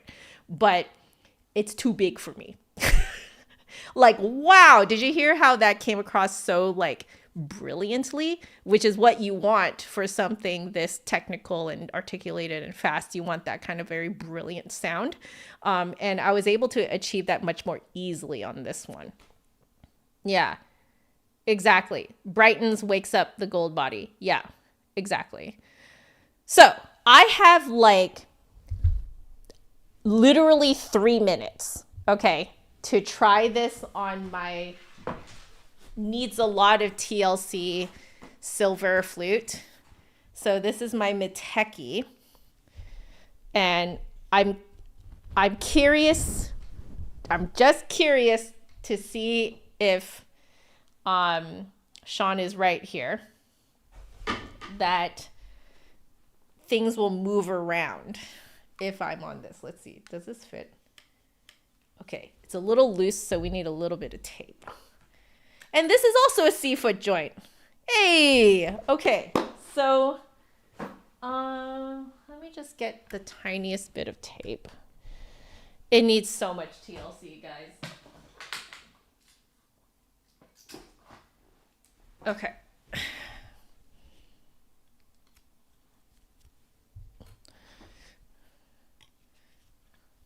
All right, that's just enough to, I think, keep it in.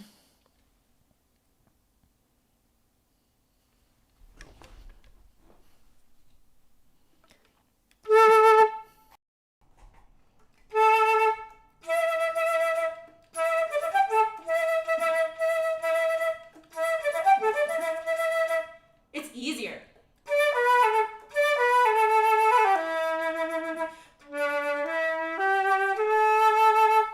Even brighter.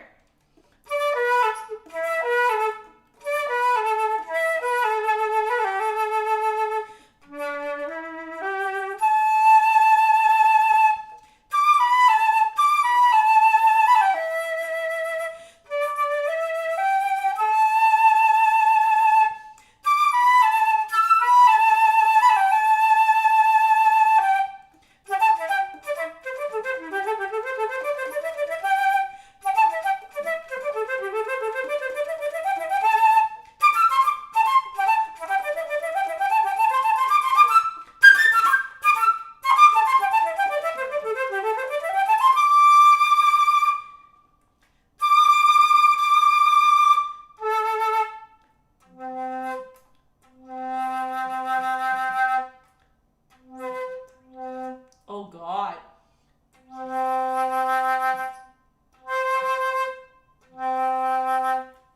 And the low notes are even lower. Oh God, I almost can't get them.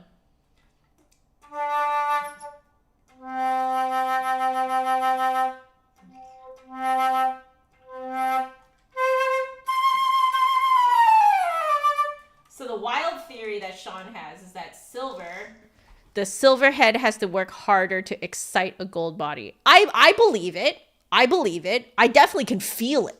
Like now that it's on a silver, I'm like, whoa, the whole thing is like way easier to vibrate. It's easier to vibrate in my opinion. So wow.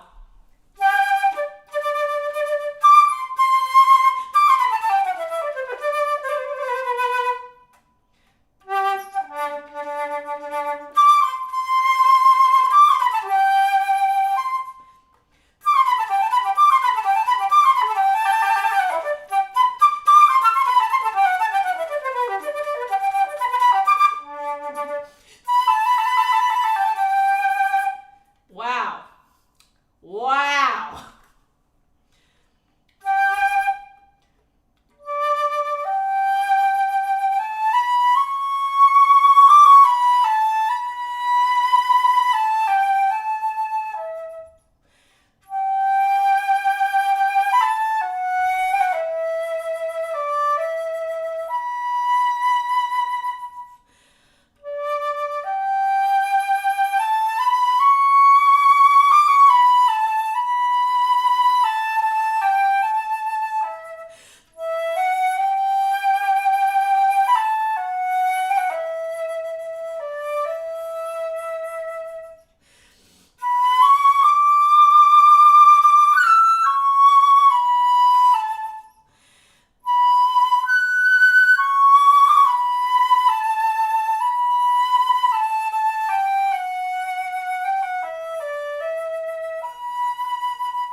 Oh, it's really low.